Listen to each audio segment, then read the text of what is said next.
श्रीमद् भागवतम दूसरा स्कंद प्रथम अध्याय 24वां श्लोक। ये यत्र प्रश्न के उत्तर को सुखदेव गोस्वामी दे रहे हैं। आधा उत्तर उन्होंने कल दिया था, इसको देखिए। स्थूले भगवतो रूपे मनः संधारयित धिया। प्रश्न किया गया था कि कहाँ धारणा करनी चाहिए जिससे योगी के मन का मल शीघ्र नष्ट हो जाए। तो कह रहे स्थूले भगवत रूपे, भगवान के स्थूल रूप में, स्थूल मतलब भौतिक रूप में मन को सम्यक रूप से धारणा फिक्स करना चाहिए निश्चयात्मक बुद्धि के द्वारा। अब उसका और वर्णन कर रहे हैं स्थूल, वो स्थूल रूप क्या है।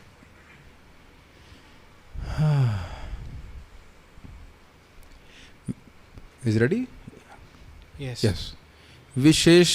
विशेषस्तस्य देहोऽयं विशेषस्तस्य देहोऽयं स्थविष्टश्च स्थवीयसाम् यत्रेदं व्यजते विश्वं भूतं भव्यं भवच्च सत्। एक बात तो है, श्रील व्यासदेव सुखदेव गोस्वामी कवि बड़े सुंदर है। उत्तर भी देखिए कितने सुंदर काव्य में देने। भू भव भूतम भव्यम भवच्च सत्। अब तो आप लोग देखने में समर्थ हो गए होंगे।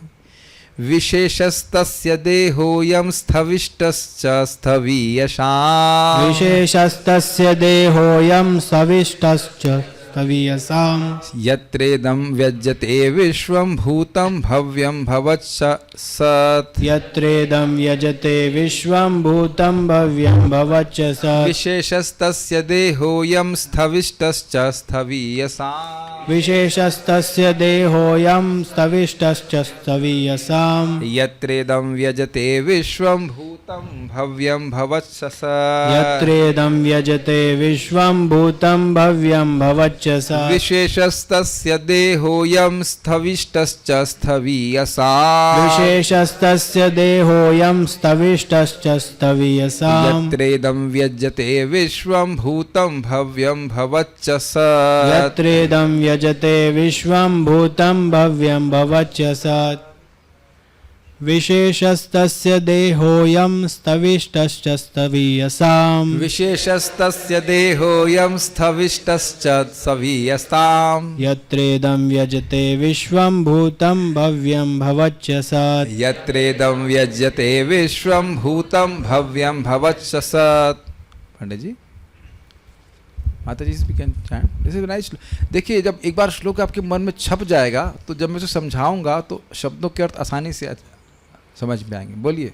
विशेषस्तस्य देहोऽयं स्थविष्टश्च स्थवीयसाम् विशेषस्तस्य देहोऽयं स्थविष्टश्च स्थवीयसाम् यत्रेदं व्यजते विश्वं भूतं भव्यं भवच्च सत् यत्रेदं व्यज्यते विश्वं भूतं भव्यं भवच्च सत् विशेषस्तस्य देहोऽयं स्थविष्टश्च स्थवीयसाम् विशेषस्तस्य देहोऽयं स्थविष्टश्च स्थवीयसाम् यत्रेदं व्यजते विश्वं भूतं भव्यं भवच्च सत् यत्रेदं व्यज्यते विश्वं भूतं भव्यं भवच्च सत् विशेषस्तस्य देहोऽयं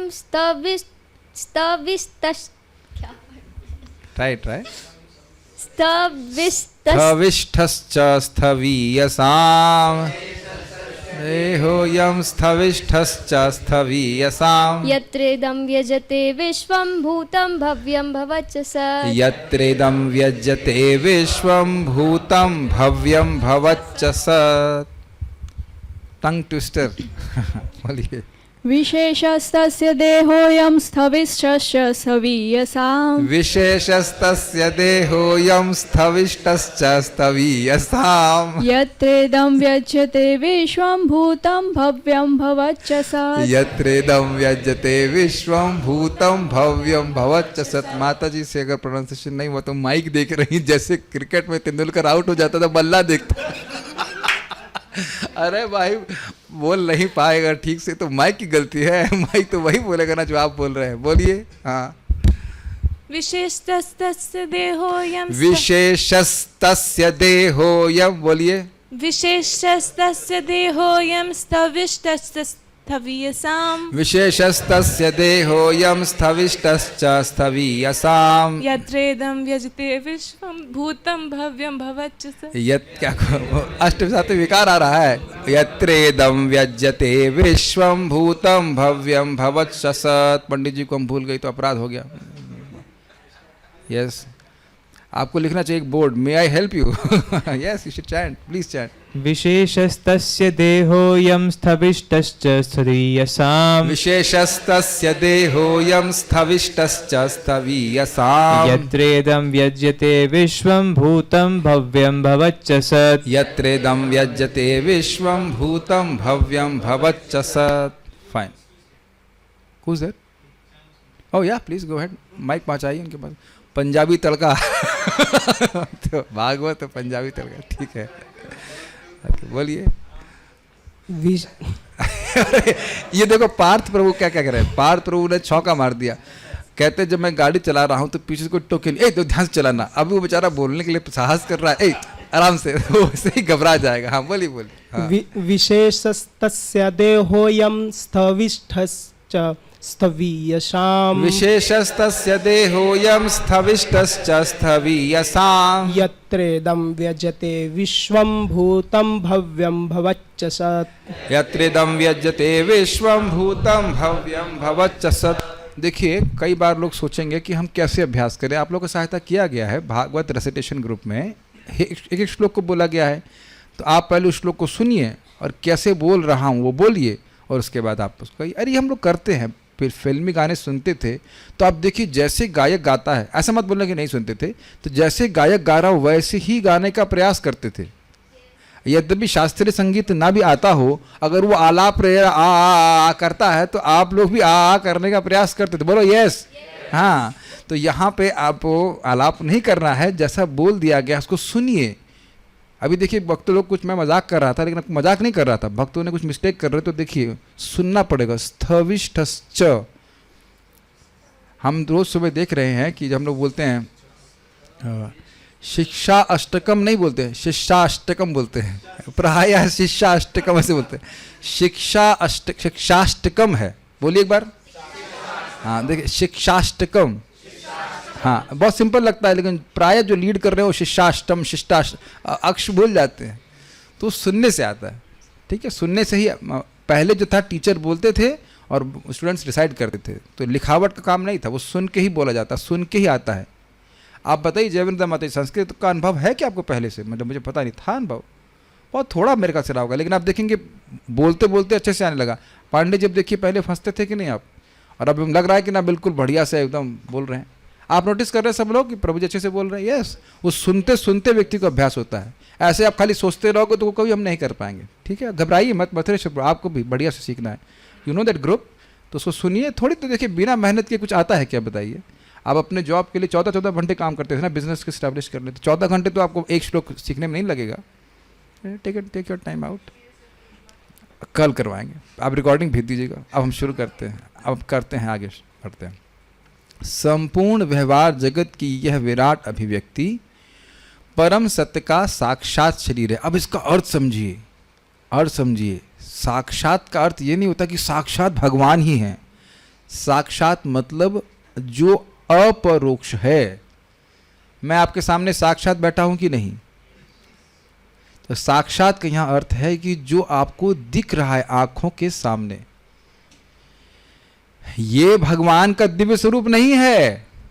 लेकिन साक्षात शरीर का अर्थ है जो आपकी आंखों के सामने है, उसमें धारणा की जा रही है कि ये भगवान है। विराट जगत भगवान नहीं है।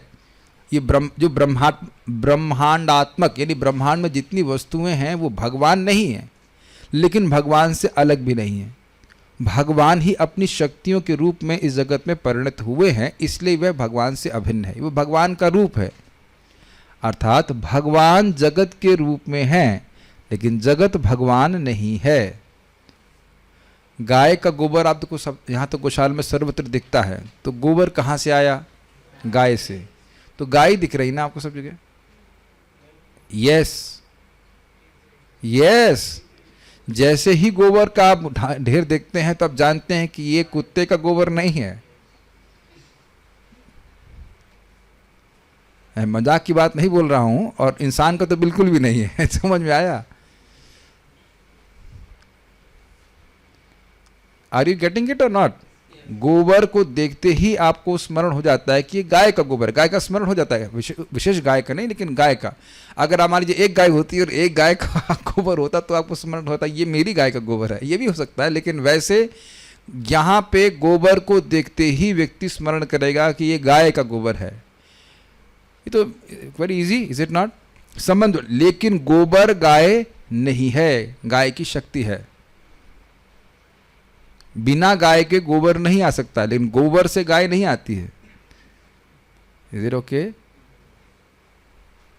Are you getting it? तो भगवान से जगत आया है, इसलिए भगवान से अभिन्न है, क्योंकि भगवान पे आश्रित है। अब मैं इसको समझाने का प्रयास करूंगा कि इससे हो क्या रहा है। देखिए, गोबर देख के गाय का स्मरण हुआ, गाय पवित्र है अपने आप में, और इस जगत को देख करके, दिखते तो हैं ही, वस्तुएं दिख रही हैं, भगवान नहीं दिख रहे हैं, लेकिन भगवान से कनेक्शन देखना शुरू किया तो क्या नष्ट हुआ? राग और द्वेष। मैं कल इसको समझाया नहीं, इसका उदाहरण मुझे समझ में आ रहा। देखिए, आप लोग शायद वो बात उतना समझ नहीं पाए थे, इस बात को उदाहरण से आप समझेंगे। जब बदली छाती है, बादल होते हैं, बारिश का मौसम होता है, तो सामान्यतः नॉर्थ इंडिया में क्या मूड बनता है बताइए? अरे वाह, आप लोग समझ गए, पकौड़े और चाय पीने का। वाह, this is super, you are intelligent, yes. लेकिन चटनी भी, लेकिन चाय जरूर होनी चाहिए और पकौड़े। तो ये विराट रूप का स्मरण नहीं हुआ ना। लेकिन यहां बोल रहे हैं कि बादल देखो, तो बादल देख करके ये समझो कि भगवान का केश है। अब समझ में आ गया? Are you? I think should be very clear. वही वातावरण है, बदली छाई हुई है, बारिश आई नहीं, थोड़ा मूड बन रहा है, तो चाय और पकौड़े यानी राग। और उससे मैं कहूँ कि हम आलू की सब्जी रोटी खिलाए तो ना द्वेष, ना ये नहीं चाहिए। हुआ कि नहीं? अब तो मेरे पास इस पकौड़े और चाय के उदाहरण से तुम स्पष्ट हो गया। देखिए, आप लोग खुद ही समझ गए, आप लोग बहुत बुद्धिमान हो गए, वेरी गुड। लेकिन योगी जब बादल को देखेगा तो उसे पकौड़े का स्मरण नहीं आएगा, उसको भगवान के बालों का स्मरण आएगा। ये कहने का अर्थ। तो एक ही सिचुएशन के द्वारा वह अंतर हो गया कि नहीं? और ऐसा मत सोचिए, कल एक भक्त हम लोग अप्पू पूछ रहे थे कि हम लोग ऐसे ध्यान करें। आप देखिए, अर्जुन भी तो गीता में प्रश्न किए, केषु केषु च भावेषु चिंतयोसि स्मरण चिंतयोसि मया करके है श्लोक, 10th चैप्टर में है कि जगत की वस्तुओं को देखकर मैं आपका स्मरण कैसे करूं। ऑल्दो वो थोड़ा अलग है कि वो विराट रूप का ध्यान करने के लिए नहीं बोल रहे, वो सीधे भगवान का स्मरण करना चाहते हैं। और प्रभुपाद जी वहाँ बताते हैं कि वैसे अर्जुन को ये करने की आवश्यकता नहीं है कि जल को आप वो पिएँ और उनको स्मरण हो कि वह भगवान का शक्ति है या भगवान, हाँ, स्वाद, इसका स्वाद भगवान है। वो सहज ही भगवान का स्मरण कर सकते हैं। लेकिन जो ऐसा नहीं कर सकते उनके लिए प्रश्न है। आप गीता पढ़ते हैं तो उसमें आप समझेंगे। आप लोगों के पास पानी है आसपास, पी के देखिए। तो पानी का एक विशेष टेस्ट है, इट इज़ वेरी स्पेसिफिक। प्रभु जी क्या जूस भी पिलवाएंगे एक दिन आप? वो भी करवा देंगे, लेकिन फिलहाल आप पानी पी के देखेंगे तो पानी के एक विशेष रस को आप अनुभव करते हैं। मैं जानबूझ के करवा रहा हूँ। तो अब रस तो हम रोज अनुभव करते हैं। प्यास लगी उस समय कि हमें जूस पिला दो, ये करो, व्यक्ति संतुष्ट नहीं होता। अब जल से ही संतुष्ट है। जल का एक विशेष टेस्ट है, वो विशेष टेस्ट जो है आप डायरेक्ट अनुभव कर रहे हो। अभी आपने अनुभव किया कि नहीं? साक्षात है कि नहीं? क्या आपने साक्षात जल का अनुभव किया? तो इसलिए कह रहे हैं इस जगत जो है, जितनी वस्तु में साक्षात दिख रहा है, इनको भगवान के संबंध में समझने का प्रयास करें। आगे सब बातें आएंगी क्या कैसे कैसे करना है। अब आप प्रश्न करेंगे कि कैसे करें, तो वह कुछ बहुत बद्ध जीव डायरेक्टली नहीं कर सकता। इसलिए वेद समझाता है कि कौन कौन सी वस्तु का संबंध भगवान के किस किस अंग से है। हर वस्तु का भी है। आप देखिएगा, महाराज बहुत, आप प्रवचन सुनिए, महाराज बड़ा सुंदर बोल रहे थे। गलियां देख रहा है मान लो न्यूयॉर्क की, तो स्मरण करे कि हड्डियां हैं भगवान की, इत्यादि इत्यादि। Very quite interesting, will discuss it as we go forward. लेकिन साक्षात शरीर है, ये भगवान का शरीर है, जिसमें ब्रह्मांड के भूत, वर्तमान एवं भविष्य का अनुभव किया जाता है। चलिए समझने का प्रयास कीजिए। भूतकाल, कुरुक्षेत्र का युद्ध कितने साल पहले हुआ? 5,000 साल पहले। कहाँ हुआ? कुरुक्षेत्र में। धर्म क्षेत्र कुरुक्षेत्र में। और वो कहाँ है? जगत में है। फाइन। हरियाणा में, मतलब जगत में है, जगत के बाहर तो नहीं है। अभी आप जहाँ बैठे हैं वो भी हम ब्रह्मांड के अंदर ही हैं, और भविष्य में जो भी घटनाएं होंगी वह भी ब्रह्मांड के अंदर होंगी। ये बात बोल रहे हैं कि ये उस विराट स्वरूप में जो ब्रह्मांडात्मक है, यानी ब्रह्मांड ही भगवान के स्वरूप में देखा जा रहा है। तो ये सारा कुछ घटनाएं हो रही हैं, भूतकाल में हुई हैं, वर्तमान में जो हो रही हैं और भविष्य में हो रही है, वो यही देखी जा रही हैं। अभी ये नहीं कहा जा रहा है कि भूत भविष्य वर्तमान को एक साथ देखो, कह रहे हैं कि इस विराट जगत में ही सारी घटनाएं हुई होती हैं या देखी जाती हैं, इस तरह से कहा जा रहा है, देखी जाती हैं। ऐसा नहीं कि योगी अब देखे आंख बंद करके हाँ भाई देखो कुरुक्षेत्र में कौन बाण चला रहा है, ऐसा सामर्थ्य नहीं है। ये देखने का प्रयास करो कि जो भी कुछ हो रहा है वह इस जगत में हो रहा है, कहने का आशय, चाहे भूतकाल में हो, चाहे भविष्य में हो, चाहे वर्तमान में। अब अन्वय देखिएगा, अन्वय बहुत ध्यान से समझना होगा। अयम विशेष, यह साकार अपरोक्ष जगत, यहाँ पे विशेष का अर्थ है ब्रह्मांड की सारी वस्तुएं अर्थात प्राकृत, जिनके बारे में सुना है और जिनको देखा है, वो सभी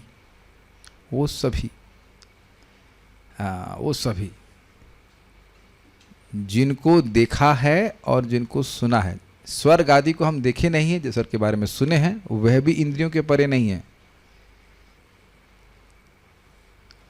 क्या इंद्र के लिए स्वर्ग परे है? नहीं है, और उनके लिए दृष्ट है, हमारे लिए श्रुत है। तो इस जगत की सभी दृष्ट और श्रुत वस्तुएं, प्राकृत वस्तुएं, प्राकृत मतलब भौतिक वस्तुएं, जो देखी जा सकती हैं, अनुभव की जा सकती हैं, किसके द्वारा? भौतिक इंद्रियों के द्वारा। तो इसको विशेष कहा जाता है।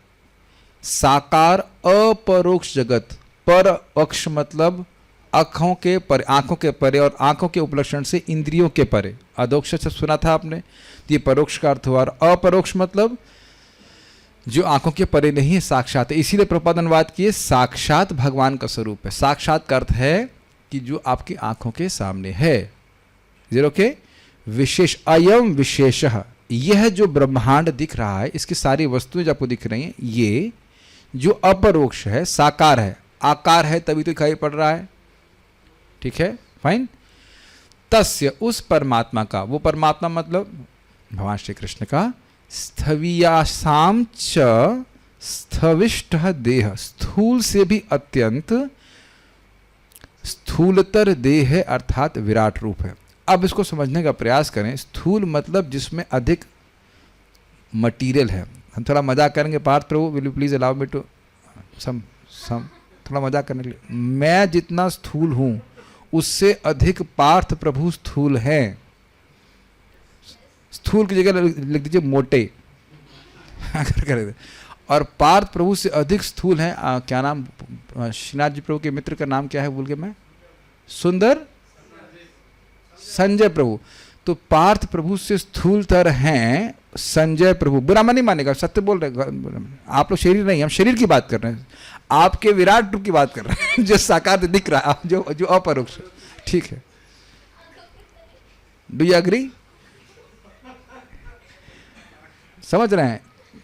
हम खाली समझाने का प्रयास कर रहे हैं कि ये व्यक्ति, मतलब मेरे शरीर में जो मटेरियल है उससे अधिक मटेरियल पार्थ प्रभु के शरीर में है, और उनसे अधिक संजय प्रभु के इसमें है। लेकिन हम में से कोई नहीं कह सकता है कि हम में सबसे अधिक मटेरियल है। परशुराम आ जाएगा तो उसका मटेरियल और ज़्यादा है उसकी बॉडी में, है कि नहीं? लेकिन परशुराम प्रभु भी ये नहीं कह सकते कि सारे विश्व का सारा मटेरियल मेरी बॉडी में है, ये नहीं कह सकता है। तो ये कह रहे हैं स्थवीयसाम च स्थविष्ट देह, जितनी भी स्थूलतर वस्तुएं हैं उसमें सबसे अधिक स्थूल है, मतलब इससे विशाल कुछ नहीं है, ये कहा जा रहा है। अरे जब कह दिया कि पाताल उनके चरण हैं, तो अब चरण ही कितने बड़े हो गए कि नहीं, बताइए? Is it okay? उनकी एड़ी रसातल है, काफी बड़ी एड़ी हो गई कि नहीं? और आप देखेंगे कि जिनकी बुद्धि बहुत स्थूल है वह भगवान की धारणा बड़े रूप में ही करते हैं। उनके लिए समझना कि छोटे लाला कृष्ण उनके शरीर में, उनके दिव्य देह में पूरे ब्रह्मांड, अनेक अनेक ब्रह्मांड आ सकते हैं, ये समझना तो उनके लिए असंभव है। और ये लिखा हुआ देखा है मैंने। मैं आपको पहले बता चुका हूँ, आईआईटी में एकदम वहाँ पे एक सेक्शन था वैदिक बुक्स का, उपनिषद और अन्य सब ग्रंथ लिखे थे। अकस्मात मैंने एक बुक निकाली और उसमें एक कोई व्यक्ति थे, शायद वो मांस भी खाते हों, शराब भी पीते हों, तो लिख रहे हैं कि हमें जीव गोस्वामी जी की ये बात कि परम सत्य एक व्यक्ति है, ये हमको सही नहीं लगती है। काफ़ी एग्जॉल्टेड थे वो, समझ रहे हैं। वो कीड़ा बोल रहा था कि जीव गोस्वामी जी ये बोल रहे हैं कि समझा रहे हैं कि परम सत्य के व्यक्ति हैं, ये बात हमको संगत नहीं लगती है। क्यों संगत नहीं लगती है? क्योंकि वो कीड़ा समझ नहीं पा रहा था कि परम सत्य भगवान श्री कृष्ण कैसे हैं। यद्यपि इनका स्वरूप है, लेकिन वह स्वरूप अनंत ब्रह्मांडों को समावेशित करने वाला, क्योंकि वो दिव्य स्वरूप है, उसमें भौतिक स्वरूप की धारणा नहीं करनी चाहिए। तो कुछ लोग इतनी मोटी बुद्धि के होते हैं, सोचते हैं कि भगवान अब बड़े होने चाहिए, साइज में बड़े होने चाहिए। और साइज में छोटे क्यों नहीं होने चाहिए, ये बताइए। अगर आप कहोगे कि भगवान के अंदर सारे गुण हैं, तो छोटे भी होने चाहिए और बड़े भी होने चाहिए। अणु अणियाम महतो महियान, वो ऐसे वो एडजस्ट नहीं कर पाते, वो अपनी स्थूल बुद्धि के लिए। तो ऐसे स्थूल बुद्धि वालों को कहते तुम भगवान को बड़ा जानते हो ना, देखो कितना बड़ा है, विराट पे ध्यान करो, तो धीरे धीरे करके वह शुद्ध हो जाएगी। ओके, ये शब्द आप लोग को समझ में आया? स्थवीयसाम च स्थविष्ट देह, इन भगवान का ये जो ब्रह्मांड है, अयम विशेष, ये जो ब्रह्मांड है, दिख रहा है ना ब्रह्मांड, ये सारे ब्रह्मांड। चलिए 2 मिनट के लिए आप लोग बन जाइए, योगी बन जाइए। अब मैं आप लोग का टीचर बन रहा हूँ। आपने आसन जीत लिया है, सांस जीत ली है, प्राणायाम कर लिया। अब आपको मैं सिखा रहा हूँ, बेटा देखो ये जगत जो दिख रहा है ना, बोलो हाँ हाँ दिख रहा है गुरुजी। गुरुजी बोलने की जरूरत नहीं, हाँ दिख रहा है। ये दिख रहा है जो, ये है जगत सबसे बड़ा है, दिख रहा है कि नहीं? इस जगत में कोई भी वस्तु उससे भी बड़ा है, इस स्थूल से, उस स्थूल से भी स्थूलतर है, इससे स्थूल कुछ नहीं है। समझ आ गया? बस यही बोल रहा था, ठीक है। क्योंकि हो सकता है आप लोग बोल रहे हैं वो तो उन लोगों के लिए है, हमें क्या समझना है, उन लोगों के लिए क्या समझना है, ऐसा नहीं है। आगे आप देखिएगा बहुत अच्छी अच्छी बातें हमारी भक्ति के लिए भी। कल जो हमने बात पढ़ी थी, भक्ति के लिए भी सीखने को मिला कि नहीं?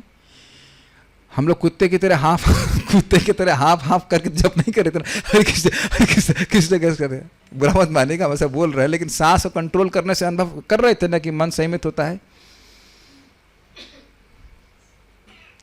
भले ही वो बातें योग के लिए हैं, लेकिन हमारे भी लिए बहुत लाभकारी हैं। आप लोग ऐसे करके जब तो नहीं कर रहे थे ना, Hare Krishna Krishna Krishna, is it not? It's quite difficult to chant like this, या हरे कृष्ण, ठीक है।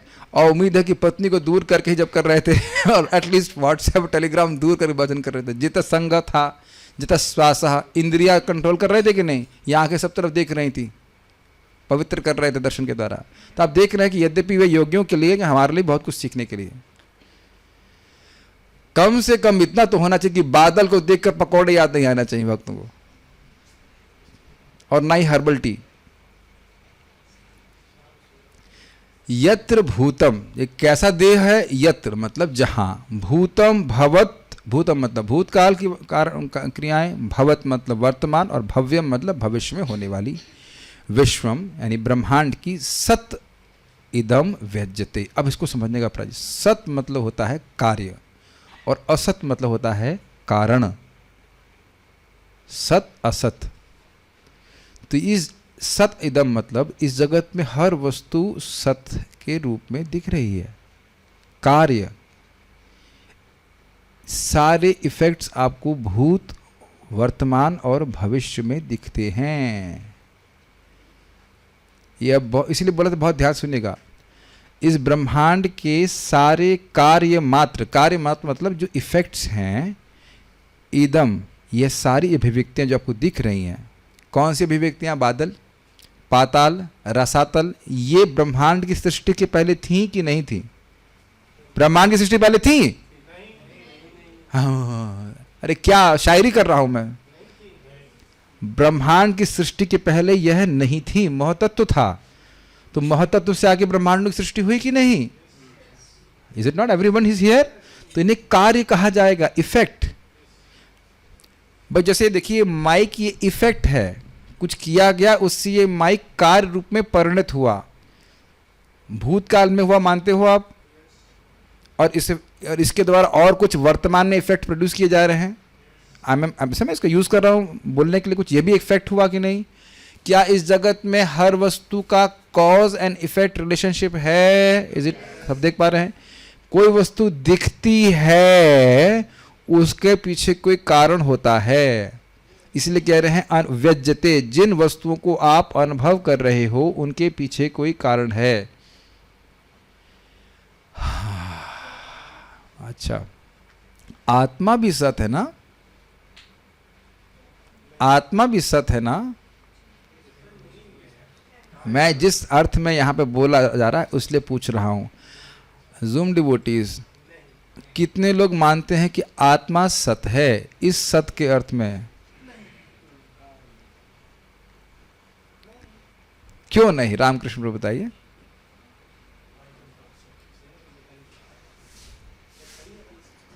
हाँ, सही है ना? तो वे झगड़ा कैसे करेंगे आप? अगर खुद ही कॉन्फिडेंस नहीं है। एक तो ये अनादिकाल से है, इसकी सत्ता हमेशा से। Simple, yes, it is not an effect of something. आत्मा किसी का कार्य नहीं है। हम आगे छोड़ने वाले नहीं ना। मुझे घड़ी दिखाई पड़ रही है, ऊपर देख ही नहीं रहे। आप लोग सामने ऊपर नजर नहीं उठा सकता हूं मैं। आत्मा इफेक्ट नहीं है। हम देख रहे हैं कि हमारा अज्ञान कितना टोटल है, कंप्लीट। अपने को इफेक्ट ही मान रहे हैं। मान रहे हैं कि नहीं श्री राम जी? आप भी श्री राम में, पीछे भी श्री राम है, दो राम। क्यों श्री राम? मान रहे हैं ना इफेक्ट। प्रेम से राम बोल रहे हैं। राम, क्या आप मान रहे हो कि हम लोग अपने को इफेक्ट मान रहे हैं किसी कार्य का, किसी कारण का? आप तो लग रहा है सब लोग बोल्ड हो गए। नहीं मान रहे हैं आप किसी के बेटे हैं? आत्मा का जन्म हुआ ना? जन्म हुआ ना? आपका बर्थडे हुआ ना? भगवान बोल रहे हैं किसी का कोई बर्थडे, किसी आत्मा का कोई बर्थडे नहीं होता है। और यहां सारी आत्माएं केक फूंक रही हैं। फूंक रही कि नहीं? 40 साल फूंक दिए हमने। अज्ञान है कि नहीं? आप लोग समझ गए सत का अर्थ क्या है? सत, असत, कार्य, कारण। यहां पे इसका अर्थ है कार्य कारण। तो कार्य कारण नहीं, सॉरी, कार्य मात्र। हे परमात्मा, इनको समझने का मौका दें। आई होप समझ में आ रहा होगा। सत जो इस जगत में कार्य रूप में दिखाई पड़ रहा है उसको सत कहा जा रहा है, इफेक्ट के रूप में। क्या कठिनाई हो रही है? कारण किसे कहेंगे? असत। असत मतलब जो उसका पीछे कारण है उसको असत, सत। भाई जैसे पृथ्वी एक कार्य है, उसका कारण क्या है? जल। तो उसके रेफरेंस में जल असत हुआ और ये सत हो गया। अब जल भी एक कारण है, कार्य है। उसका वो यानी जल हो गया सत और उसके पीछे हो गया असत, हो गया अग्नि। अग्नि भी एक कार्य है और अग्नि के पीछे वायु। आत्मा का कोई कारण नहीं है, स्पष्ट है। अनादिकाल से आत्मा है। ठीक है। असत और सत में क्या डिफरेंस है? डिफरेंस है कारण और कार्य का, कॉज एंड इफेक्ट।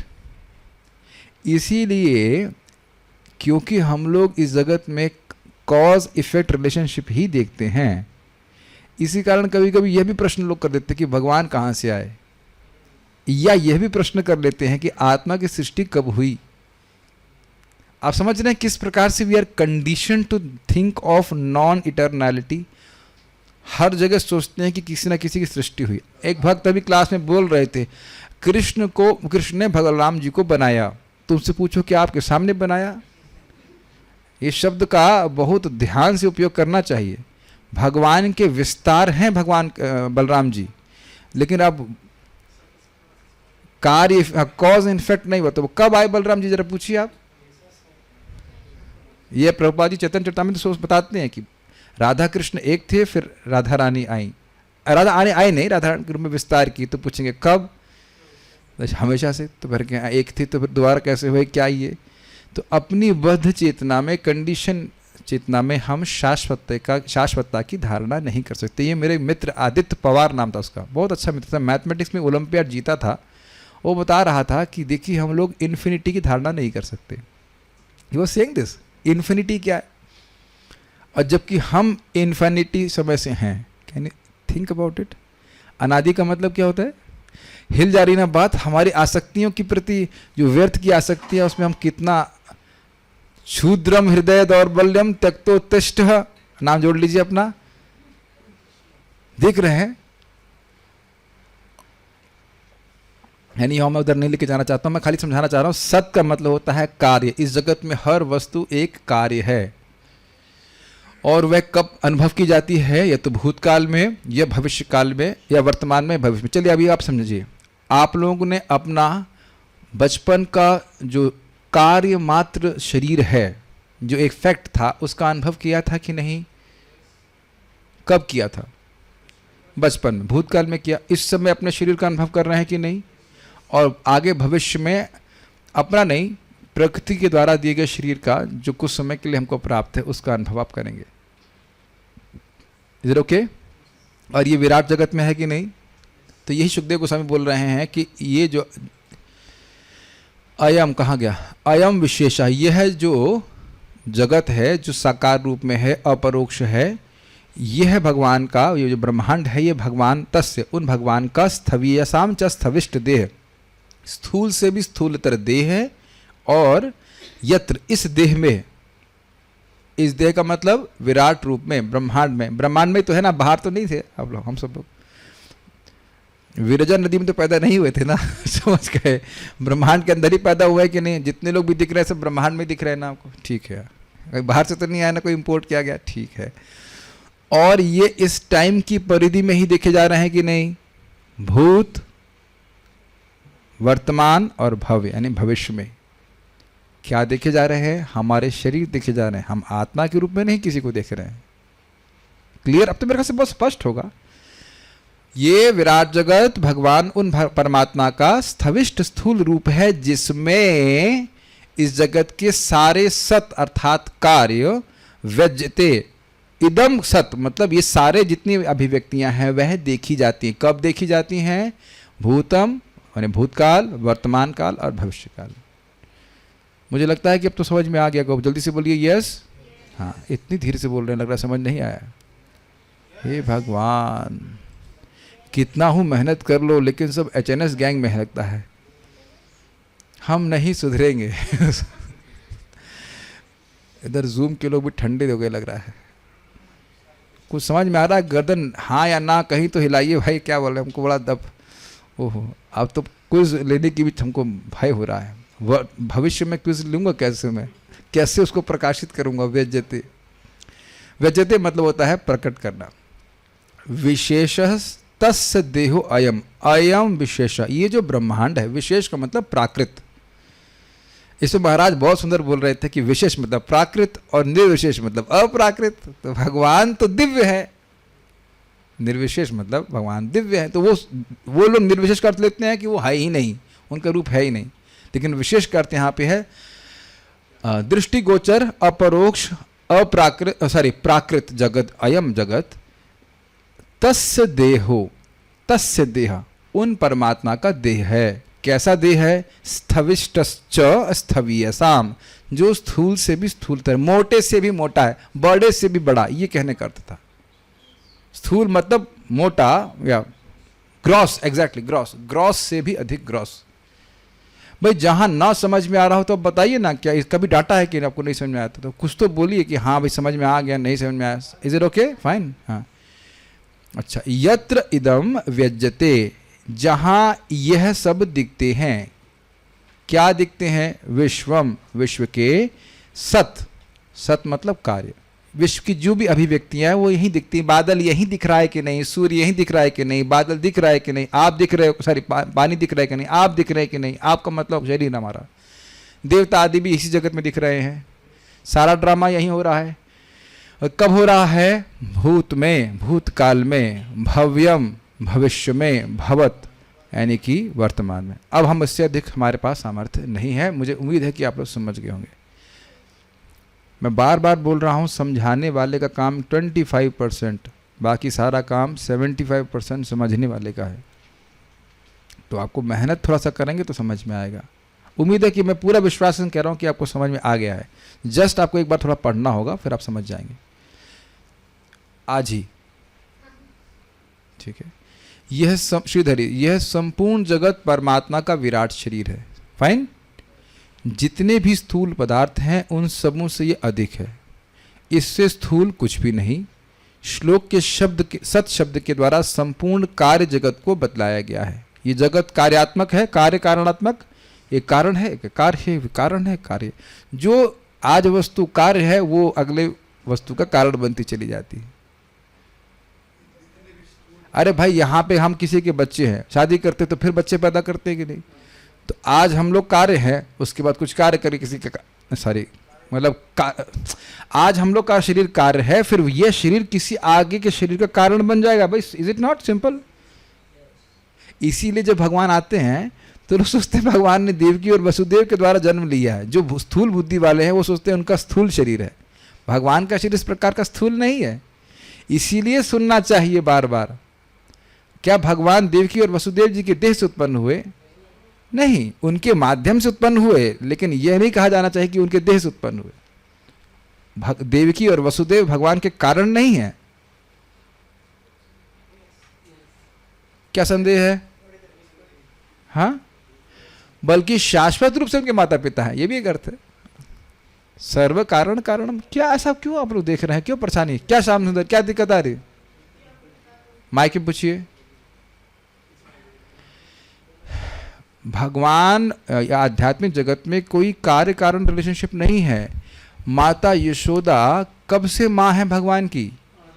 अनादिकाल से। तो कार्य कारण रिलेशनशिप कैसे हो गया बताइए?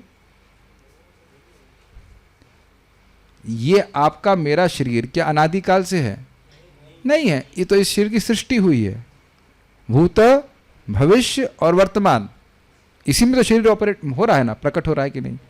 भगवान का दिव्य शरीर कब से है? तो उसकी सृष्टि का मतलब ही नहीं, अनादिकाल से। ओके, ठीक है। नहीं नहीं, कहाँ गया? कहाँ यहाँ पे है? जितने भी स्थूल पदार्थ हैं उन सबों से यह अधिक है, अर्थात यह विराट स्वरूप। अरे पूरा ब्रह्मांड की हर वस्तु से अधिक है कि नहीं? अरे ये सोचिए ना, आपका पूरा शरीर, मेरा पूरा शरीर मेरे लीवर से अधिक है कि नहीं? मेरी आंखों से अधिक है कि नहीं? तो बहुत सिंपल सी बात है, आप समझ गए? अच्छा एक बात बताइए, मैं कहूं कि ये जो आपका शरीर है यह आपका अपरोक्ष भौतिक स्थूल शरीर है, समझ गए? आप लोग मुझको देख रहे हो क्या? अब समझ में आया? मेरे आदि भौतिक स्वरूप, मेरा भी नहीं कह लीजिए कि मान लिया जाए कि ये शरीर अगर मेरा है तो मेरे आदि भौतिक शरीर को देख रहे हैं, मेरे को नहीं देख रहे हैं आप। Is it okay? ये अपरोक्ष है कि नहीं? मैं नहीं दिख रहा हूं आपको, और देखिए अब मैं दिख भी नहीं रहा हूं, मेरी बात पर विश्वास कर रहे हैं। कितने बोले हैं आप लोग अभी तक देख नहीं पाए मुझको, लेकिन हमारी बात पे विश्वास कर रहे हैं। नहीं, आप मेरी बात पे विश्वास नहीं कर रहे, आचार्यों की बात पे विश्वास कर रहे हैं। हाँ, और मैं भी देख नहीं पा रहा हूँ, और मैं सोच रहा हूँ कि मैं उन लोगों को बना रहा हूँ समझ गए? वैसे हमने एक नया शब्द कॉइन किया है, हम उल्लू का पट्टा नहीं बोलेंगे, अब हम संस्कृत में बोलेंगे उल्लू का अनुगत। उल्लू के अनुगत, उल्लू का अनुगत, ये सुंदर अच्छा लगेगा। वैशाख नंदन नहीं, उल्लू का अनुगत नहीं। टीचर मैं हूं, मैं फॉर्मल करूंगा, किसी को डांट उल्लू का अनुगत, ये बुरा लगने लग रहा ना। उल्लू का, उल्लू मतलब उल्लू, अनुगत मतलब उनका पट्टा, तो उल्लू का अनुगत, ठीक है, ऐसा बोल रहे। तो हम यहाँ मजाक में चले गए, कहाँ चले गए? बात क्या कर रहे थे? हाँ, तो हम खाली बात ये कर रहे थे कि आप और मैं भी हम अपने एक दूसरे के अपरोक्ष स्वरूप को देख रहे हैं। स्वरूप मतलब शरीर को देख रहे हैं, स्वरूप नहीं देख रहे हैं। Is it okay? जो दिख रहा है, तो उसी प्रकार से परमात्मा। अच्छा एक और बात है, ये शरीर किसके ऊपर बना है, किसके आधार पर बना है? आत्मा के आधार पर बना है। आत्मा चली गई तो शरीर डिसइंटीग्रेट कर रहा है, तो आत्मा इसके पीछे है कि नहीं? एक दृष्टि से आत्मा कारण है, लेकिन दूसरी दृष्टि से नहीं है। आत्मा की इच्छा होती है तो इसलिए उसको शरीर दिया जाता है, लेकिन आत्मा कोई भौतिक पदार्थ नहीं उत्पन्न कर रही है। आत्मा इस शरीर से बिल्कुल अलग है। तो ये पूरे जगत के आधार कौन है, उसके बेसिस कौन है? परमात्मा। यद्यपि वह स्वरूपतः अलग हैं, लेकिन वही आधार है, उन्हीं के वो आधार है, तभी ये जगत चल रहा है। अरे ये तो सब समझते हो, ऐसा मत बोलना कि नहीं समझ में आ रहा। हाँ ठीक है। तो ये जगत जो है, ये पूरा जगत ले लीजिए, इसको भगवान का विराट रूप बोल रहे हैं। तो ये जगत की हर वस्तु से अधिक बड़ा हो गया कि नहीं, ये बात बोल रहे हैं। परमात्मा के लिए नहीं बोल रहे हैं, परमात्मा के इस विराट रूप के लिए बोल रहे हैं। मुझे पता है कि इस वाले सेक्शन में थोड़ी कठिनाई आएगी, तो थोड़ा सा सुन लीजिए ध्यान से। अभी थोड़ा न समझ में आ रहा हो, लेकिन आप पढ़ेंगे तो निश्चित समझ में आएगा। लेकिन हम जानते हैं कि शायद बहुत कम पढ़ेंगे। सारार्थ दर्शनी, हाँ, ये मेरा अनुभव रह चुका है फ्लूइड मैकेनिक्स के कोर्स में भी। मैं पढ़ के जाता था, पढ़ाते थे, फिर पढ़ लेता था, तो बहुत अच्छी पढ़ाई होती थी। तो इसके अलावा और कोई तरीका नहीं है शास्त्र को समझने का। मेहनत नहीं करेंगे तो वटेवर। कुछ पूछ रहे थे? हाँ बोलिए, श्रीधरी दिखाइए। हाँ प्रभु जी, इधर लिखा हुआ है कि संपूर्ण जगत परमात्मा का विराट शरीर है। हाँ, और नीचे बताया गया है कि सत शब्द के द्वारा संपूर्ण कार्य जगत को बतलाया गया है। तो मतलब जो जगत के अंदर हो रहा है वो कार्य है। यस, वो जगत भी कार्य है। भगवान थोड़ी ना ये सत जगत है। भी कार्य है। हाँ, भगवान के विराट शरीर है, मतलब भगवान नहीं है। नहीं, भगवान का विराट शरीर थोड़ी सत है, जो वो भी सत्य है, वो भी सत वो है। भी सत्य है। देखिए, ये ब्रह्मांड है, यह भी कार्य है। ये ब्रह्मांड कहाँ से आए बताइए? महतत्व से आए कि नहीं? सब भूल गए? मतलब कि भगवान का पहले विराट बताइए, रूप- ब्रह्मांड महतत्व से आए कि नहीं? तो हाँ। कार्य हुआ कि नहीं? हाँ। तो वो जो ब्रह्मांड विराट शरीर वह भी कार्य है, और इसके अंदर जो वस्तु है वह भी कार्य है। जब ब्रह्मांड की सृष्टि हुई तो अब उसके बाद उसमें जब, अच्छा एक मिनट सोचिए, ब्रह्मांड की जब सृष्टि हुई थी, आप माइक पे बोलिएगा, तो उसमें वो शरीर की सृष्टि हुई थी जब आप, जिसमें आप अभी हो? हाँ। नहीं, उसमें हाँ, नहीं, ठीक है। तो ब्रह्मांड की सृष्टि के कई समय के बाद आपकी सृष्टि हुई, यस। आपके शरीर की, सॉरी, आप तो हमेशा से हो आत्मा के रूप में। तो यानी कि ब्रह्मांड एक कार्य हुआ, सत्य, क्योंकि उसका कारण क्या है? महतत्व। अब ब्रह्मांड एक कार्य है, और कार्य के अंदर और बहुत सारे कार्य हैं। क्या इस जगत में कोई बहुत सारे इफेक्ट होते हुए नहीं दिख रहे हैं? ये पंखा चल रहा है कि नहीं? कि ब्रह्मांड की सृष्टि के बाद कोई पंखा नहीं बना, पंखा नहीं चले? ब्रह्मांड अपने आप में कार्य है, और ब्रह्मांड के अंदर और भी कार्य हो रहे हैं। और सबका इसी कहाँ हो रहे हैं? भूत, वर्तमान, भविष्य। भगवान के अलावा सभी कार्य हैं। सही है? नहीं, जीव कार्य नहीं है, भगवान के अन्य विस्तार कार्य नहीं है, भगवान की शक्तियां नित्य हैं। केवल ये जगत कार्य है, भौतिक जगत ही कार्य है। आध्यात्मिक जगत में कार्य कारण रिलेशनशिप नहीं है, सब कुछ शाश्वत रहता है।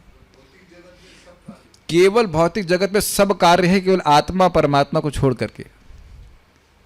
देखिए, क्षीरोदकशय विष्णु को भगवान का विस्तार कहा जाता है, उनका कार्य नहीं कहा जाता है।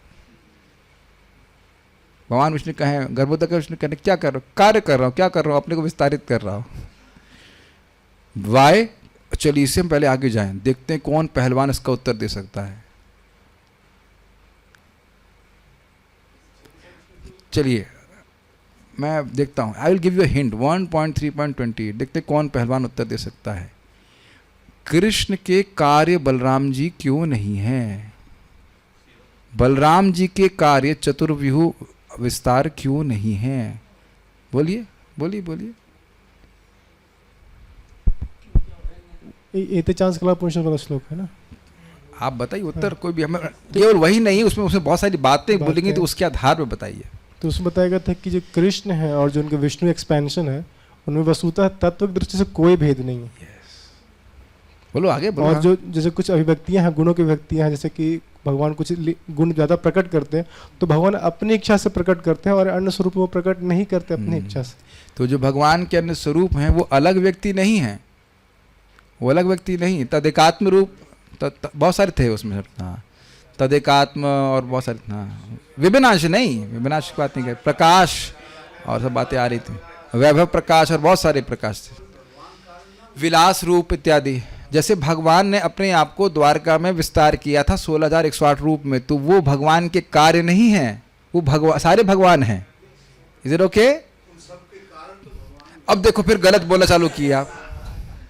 अब हम सब गुस्से को संवरण कर रहे हैं, भविष्य में वो गुस्से को प्रकट करेंगे। रुक्मणी के संग जो कृष्ण है, उनका बेटा क्या कहते हैं, जाम्बवती के साथ में है। जो कृष्ण रुक्मणी के साथ में है, माता रुक्मणी के संग, वही कृष्ण जाम्बवती के साथ में है कि नहीं? और वही सत्यभामा के साथ में है, तो क्या कार्य और कारण रिलेशनशिप हो जाएगा? नहीं बाबा, वो वही है, सेम है। अच्छा चलिए ऐसे समझ लीजिए, आप जानते हैं सूर्य को आप ऊपर देख रहे हैं और सूर्य के प्रतिबिंब आपको घड़ों में जगह जगह दिखाई पड़ रहे हैं, तो उनके इफेक्ट थोड़ी ना है, वो कार्य थोड़ी ना है उसके। समझ पा रहे हैं ना बात? ठीक है, यहां समझते रहेंगे तो आगे से बातें आएंगी, कार्य कारण सत असत, इससे आपको डील करना ही पड़ेगा। नान्यद यद सद असत परम, कहाँ जाएंगे आप? चतुश्लोकी भागवत समझनी पड़ेगी, तो यहाँ समझ ली सत असत क्या होता है। नान्यद सद असत परम, कहाँ बचेंगे आप? सारा दर्शनी हो क्या रहा है कि जब हम लोग पढ़ते हैं, जब तात्पर्य आते हैं तो क्या करते हैं? चलो आगे बढ़ो, कोई नहीं देख रहा है, पन्ने पलट लो कोई नहीं देख रहा है, कोई नहीं देख रहा, पन्ने पलटो, आगे कोई कहानी आ रही, कोई युद्ध हो रहा तो उसको हम पढ़ेंगे। करते कि नहीं? ऐसे करते, सारा अर्थदर्शनी। लेकिन हमको तो बड़ा अच्छा लगता है इसमें बुद्धि लगाने के लिए। एक व्यक्ति पूछा, भगवान के चरण ध्यान कैसे करते हैं बताइए प्रभु। हमने कहा हम तो नहीं करते हैं। हाँ, फिर हमने कहा हम करते हैं, क्योंकि भागवत के प्रथम स्कंद और 2 पहले तो प्रथम 2 स्कंद है, भगवान के चरण है, तो हम लोग 1.5 साल से तो कर ही रहे रोज, और कितना आसान है। तो इस तरह से हम करते हैं। भगवत रूप तथा महान भगवत भक्ति विभूति के रूप में श्रुत तथा दृष्ट समस्त वस्तुओं मात्र के ध्यान द्वारा स्पर्धा तथा सूया अर्थात ईर्षा आदि अन्य दुर्गुण कदापि मन में प्रकट नहीं होने चाहिए। समझ में आ गया ना? इस जगत में जो वस्तुएं आप सुनते हो, पहले सुनना छोड़ दीजिए, जो वस्तुएं आप देखते हैं उनको देख करके मन में क्या आता है? चाउमीन देखा तो क्या है आपके मन में? वाओ, उसी तो मुंह में डालने के लिए है। Wow, this can not be, this is irresistible. नहीं, रात का 10 बज रहा है, इस समय नहीं खाना चाहिए। नहीं नहीं, चाउमीन है, this is has to go in my mouth. Is it not? Example दे रहा हूँ, ऑपरेशन से कुछ भी ले लीजिए, कोई भी भोग की वस्तु देखते हैं, चले सतोगुड़ ही वाट लेट्स से टोमेटो नहीं ऑरेंज जूस, तुरंत मुंह में डालना चाहिए। वैश्वानर पुकार रहा है अंदर से, है कि नहीं? तो आप देख रहे हैं कि इन वस्तुओं को देख करके हमारे मन में क्या आता है? भोग की वासना। ये तो योग दृष्ट। और कुछ होती है श्रुत, जिनको देखा नहीं है और सुना है। 2 उदाहरण आपको दूंगा। जैसे मैं बताया, सरोरा गांव में गया और मैं प्रचार के लिए गया, तब भक्तों से बात कर रहा था इंडोनेशिया के प्राकृतिक वैभव के बारे में, जहाँ थोड़ा वर्णन किया, झरने हैं, ये वो है। प्रभु जी, टिकट कितने रुपए का होता? तो वहाँ भी सुनने से भोग की इच्छा आ गई कि नहीं, घूमेंगे, सैर सपाटा करेंगे। वो वहाँ जाकर भागवत नहीं सुनने आए थे, सुनने जा रहे हैं कि प्रभु जी जाएंगे वहाँ जाके भागवत सुनेंगे। भागवत तो यहीं पे सुनी जा सकती है, कोई दिक्कत नहीं है। सुनने से भी भोग की इच्छा का निर्माण होता है, या मैं कहूँ सुनने से ही भोग की इच्छा निर्माण होता है? अरे बहुत बढ़िया भैया, छोले भटूरे मिलते हैं, पहुंच जाता है ना लाइन में लगकर खाने के लिए वहाँ पे लोग। कर्मी जीवन में करते हैं कि नहीं? ठीक है। और या फिर कोई कहे कि इंद्र आदि यहाँ पे बहुत भोग रहे हैं, अप्सरा बहुत अच्छी हैं, भगवान खुद बोल रहे हैं स्वर्ग लोकम विशालम, वहाँ विशाल भोग प्राप्त होते हैं। अच्छा, तो बताइए क्या करना है? तो दोनों जगह जो आपने नहीं देखी है, सुनी है, और जो देखी है, उनके देख करके हमारे मन में क्या आता है? भोग की वासना आती। तो कह रहे हैं कि इस विराट की धारणा से क्या होगा? भगवत रूप तथा महान भगवत विभूति के रूप में आप इनको देखोगे कि ये भगवान का ही स्वरूप है, विराट रूप है। विराट रूप में ये बादल हैं, है ना? बादल दिखे, ये बादल कहाँ है? विराट रूप में है। तो ये बादल क्या है? आगे आएगा, भगवान के केश है। तो बादल देख के क्या स्मरण नहीं आएगा? समोसे और चाय का स्मरण नहीं आएगा। तो कुछ लोग दुखी होंगे कि अब तो लग रहा है मेरे समोसे गए। Is it not? दूसरा, भगवान की विभूति, ये बहुत ध्यान से सुनिए। इस जगत में आप बहुत लोगों को तेजस्वी देखेंगे, और आपसे आपके ही फील्ड में अधिक तेजस्वी लोग देखेंगे। क्या आता है मन में? ईर्ष्या। यह क्यों बढ़ रहा है आगे? लेकिन हम यह नहीं समझ पा रहे हैं कि यह है भगवान की शक्ति के द्वारा ही कर रहा है। आप सिंपल सी बात है, 1 मिनट हल्का सा हाथ अपना ऊपर उठाने का प्रयास कीजिए, एक्सपेरिमेंट कीजिए। ओके, क्या ये समझ में आ रहा है कि आपका हाथ आपके शरीर की वजह से हो रहा है, and it is not independent? हाथ नीचे लाइए, फिर ऊपर कीजिए, थोड़ा सा नींद भाग गई, हाँ, फिर नीचे लेके आइए। Got it? ये मेरा शब्द नहीं है, प्रभुपाद जी इस बात को बोलते हैं। Everyone should understand. आप कुछ कर पा रहे हो या और कोई कुछ कर पा रहा है, वो केवल भगवान के प्रयास के द्वारा हो रहा है। अगर भगवान ना चाहे तो व्यक्ति कुछ नहीं कर पा रहा है। Are you able to understand? कई बार आप मान लो अच्छा कार्य कोई करेंगे तो आपसे पूछा जाएगा कि आपने कैसे किया, तो आप कहेंगे नेचुरली तो होगा कि अब इसमें तो भाई देखिए ये तो वेद भी यही बात बोल रहा है कि मुझसे बड़ा कोई श्रेष्ठ व्यक्ति ना था, ना कोई रहा, ना कोई होगा, है कि ना? वेद चीख चीख के बोल रहा है, सारे ब्राह्मण बोल रहे हैं नहीं, anything I can able to do is by the mercy of Krishna. Does it make sense? बहुत इंपॉर्टेंट है, अप्लाई करना शुरू करना पड़ेगा हमने, तभी भक्ति में प्रगति कर पाएंगे।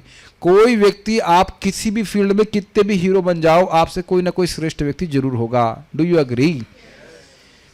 तो देखने का प्रयास करना चाहिए कि इस पे भगवान की कृपा हुई है, इस कारण से ऐसा कर पा रहा है। Please as soon as possible इसको देखना शुरू कर देना चाहिए। आप कितने भी अच्छे कुक हो, आपसे कोई अच्छा कुक जरूर होगा, या एटलीस्ट एक आइटम आप अच्छा बना लेगा। आप कितना भी अच्छा बोलने वाले हो, आपसे अच्छा बोलने वाला कोई होगा। आप चाहे कितने भी प्रसिद्ध हो, दूसरा व्यक्ति आपसे अधिक प्रसिद्ध होगा। इसीलिए बोल रहे हैं राग द्वेष, याद आ रहा था मन की मलिनता, तो कह रहे हैं कि इस प्रकार के वह समस्त वस्तुओं मात्र के ध्यान द्वारा वस्तुओं को देख रहा है, वस्तुओं को देख रहा है, किस रूप में देख रहा है? भगवान की विभूति के रूप में देख रहा है, भगवान के स्वरूप के रूप में देख रहा है। तो इसलिए स्पर्धा तथा सूया अर्थात ईर्षा आदि अन्य दुर्गुण उसके मन में प्रकट नहीं होंगे। स्पर्धा मतलब कंपटीशन। देखिए भक्ति में भी व्यक्ति प्रेरित होता है, वो भजन कर रहे हैं तो मैं भी भजन करूंगा, लेकिन यह नहीं सोचते कि उनका भजन डिस्टर्ब करके आगे बढ़ूंगा। Is it okay? परम पूज्य राधानाथ महाराज बहुत अच्छी बात बोल रहे थे कि a person, a devotee may be doing devotional service with any intention. Maharaj तो बड़े ही उदार हैं, but if you appreciate then you make more advancement. बहुत कठिन है ना? हम लोग प्राय तो उल्टा जज करते हैं, को अच्छी नीयत से भी कर रहा हो भक्ति, तब भी हम संदेह करते हैं पता नहीं सही कर रहा है कि नहीं कर रहा है, जरूर ये पैसे के लिए कर रहा है या कुछ और उद्देश्य करते कि नहीं। हम लोग तो बहुत संदेह करते हैं। शुद्ध भक्त है कि नहीं? एक व्यक्ति परम पूज्य सार्वभौम प्रभु क्लास दे रहे थे, एक नया व्यक्ति बोला क्या इनको सर्वोच्च सिद्धि प्राप्त है? मैं कहूँगा कि मेरी बात आप मान जाएंगे? मैं कहूँ कि हाँ है, तो किस आधार पे आप मानेंगे? और मैं कहूँ कि नहीं है, तो किस आधार पे मानेंगे आप? क्या ये मूर्खता है कि नहीं, बताइए?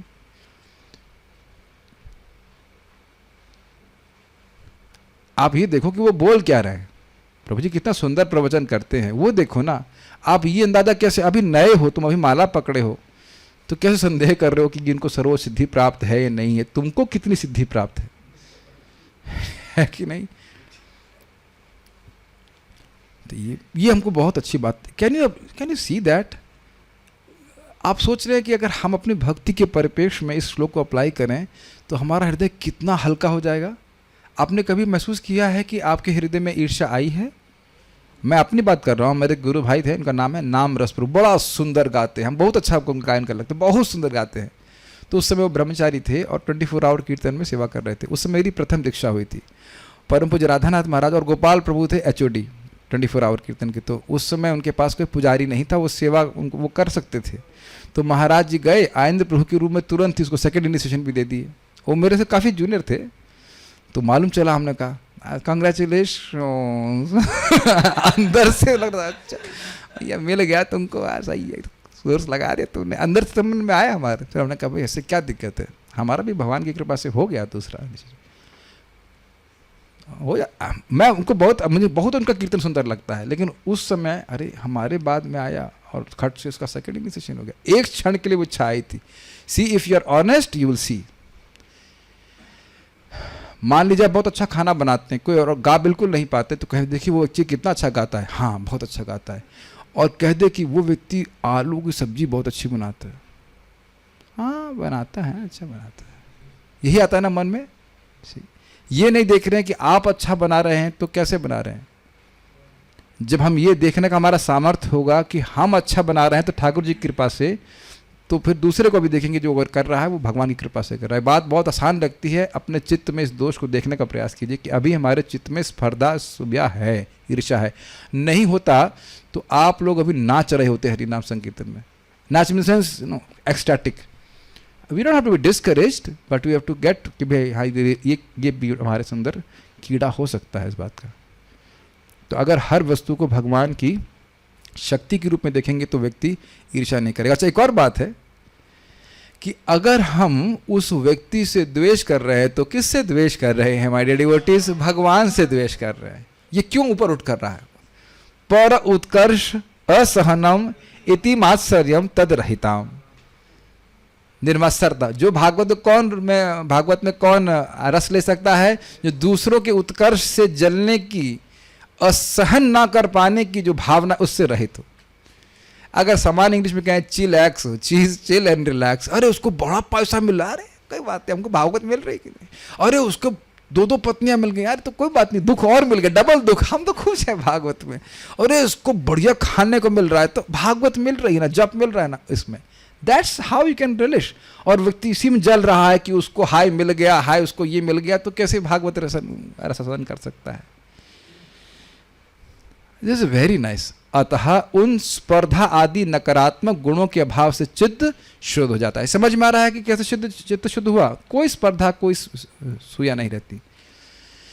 चित्त शुद्धि के साथ भगवान श्री नारायण की चिद घनात्मक, दिखाई पड़ रहा है शब्द चिद घनात्मक, धन नहीं घ है, चिद घन। चिद मतलब आध्यात्मिक और घन मतलब कंडेंस्ड। चिद घनात्मक मूर्ति की धारणा अति सुलभ हो जाती है, यह द्योतित है। पहले उस योगी के लिए भगवान के आध्यात्मिक स्वरूप की धारणा करना कठिन था, लेकिन भौतिक जगत को देख रहा है तो भौतिक जगत को भगवान से लिंक कर रहा है। ऐसा करते करते उसका चित्त शुद्ध हो गया, कचरा साफ हो गया, राग द्वेष साफ हो गया, स्पर्धा सूया साफ हो गई। अब उसका चित्त शांत है तो शुद्ध है, तो भगवान के दिव्य स्वरूप की धारणा कर पाएगा, जो कि मुख्य गोल था। ये विराट रूप की धारणा शाश्वत नहीं करते, हमेशा नहीं करते रहना है, बस केवल चित्त को शुद्ध करने के लिए। Is it okay? विराट रूप की धारणा, बोलिए, रूप की धारणा केवल चित्त शुद्ध करने के लिए है। चित्त शुद्ध करने के लिए ही केवल विराट रूप की धारणा है। उसके बाद चित्त शुद्ध होने के बाद श्री नारायण की चित्त घनात्मक मूर्ति की धारणा अति सुलभ हो जाती है। यह द्योतित है। समझ में आ गया? सब जग गए? ठीक है। सत अर्थात कार्य मात्र, मतलब जगत जो दिख रहा है। बाल प्रबोधनी बच्चों के लिए, ओके, ठीक है। बालिका प्रबोधनी ऑल्सो बच्चियों के लिए भी है। उनका स्थूल स्वरूप क्या है? इस अपेक्षा में कहा विशेष। आपने कहा स्थूलो भगवते रूपे, नहीं था ना? स्थूले भगवतो रूपे, भगवान के स्थूल रूप में व्यक्ति को धारणा करनी चाहिए। तो कैसा है? मान लो कोई पूछे तो उसका वर्णन श्लोक कह रहा है। यह अपरोक्ष ब्रह्मांडात्मक विशेष शब्दवाच्य उन भगवान का देह है। मुझे पता था कि ये बालकों को समझ में नहीं आएगा, बहुत इजी है। अपरोक्ष मतलब जो आपकी आंखों के परे नहीं दिख रहा है। ब्रह्मांडात्मक मतलब जो ब्रह्मांड की वस्तुएं हैं उनका। भाई जगत में कोई भी चीज जो दिख रही है वो किसकी है? ब्रह्मांड की है, इसलिए कहेंगे ब्रह्मांडात्मक। क्लियर? और विशेष शब्दवाच्य मतलब उसको ये विशेष शब्द के द्वारा कही जाती है। मैं ये कहूं कि ये कैमरा विशेष है, व्हाट इट? प्राकृत है। ये स्पीकर विशेष है। वैसे भी जगत में एडवर्टाइजमेंट दिया जाता है, विशेष पिज्जा, विशेष पिज्जा, सुना है ना? विशेष चाय, विशेष ये। तो आपको क्या समझना होगा? प्राकृत पिज्जा, ब्रह्मांडात्मक पिज्जा, ब्रह्मांडात्मक चाय। इस प्रकार से भागवत पढ़ने वाला समझेगा। विशेष समझ में आ रहा है, उसको निर्विशेष मत मानिएगा, उसको अप्राकृत मत मानिएगा। साड़ी पे विशेष छूट तो यानी साड़ी पे प्राकृत छूट, ये भौतिक छूट है, ये अप्राकृत बिल्कुल नहीं है। समझ में? विशेष वाच्य, वाच्य और वाचक नहीं समझते हैं। रामकृष्ण, ये क्या हुआ?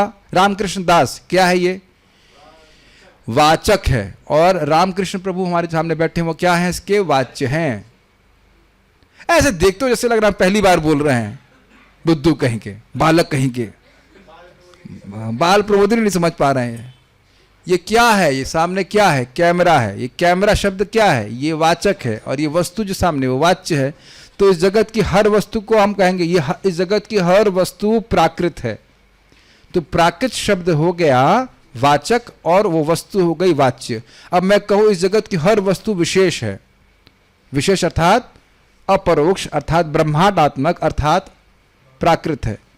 तो ये प्राकृत शब्द ब्रह्मांडात्मक या अपरोक्ष शब्द ये वाचक हैं किसी भी भौतिक वस्तु के लिए। ये लड़का है कि नहीं है, वो भी लड़का है, ये भी लड़का है, क्या कठिनाई है?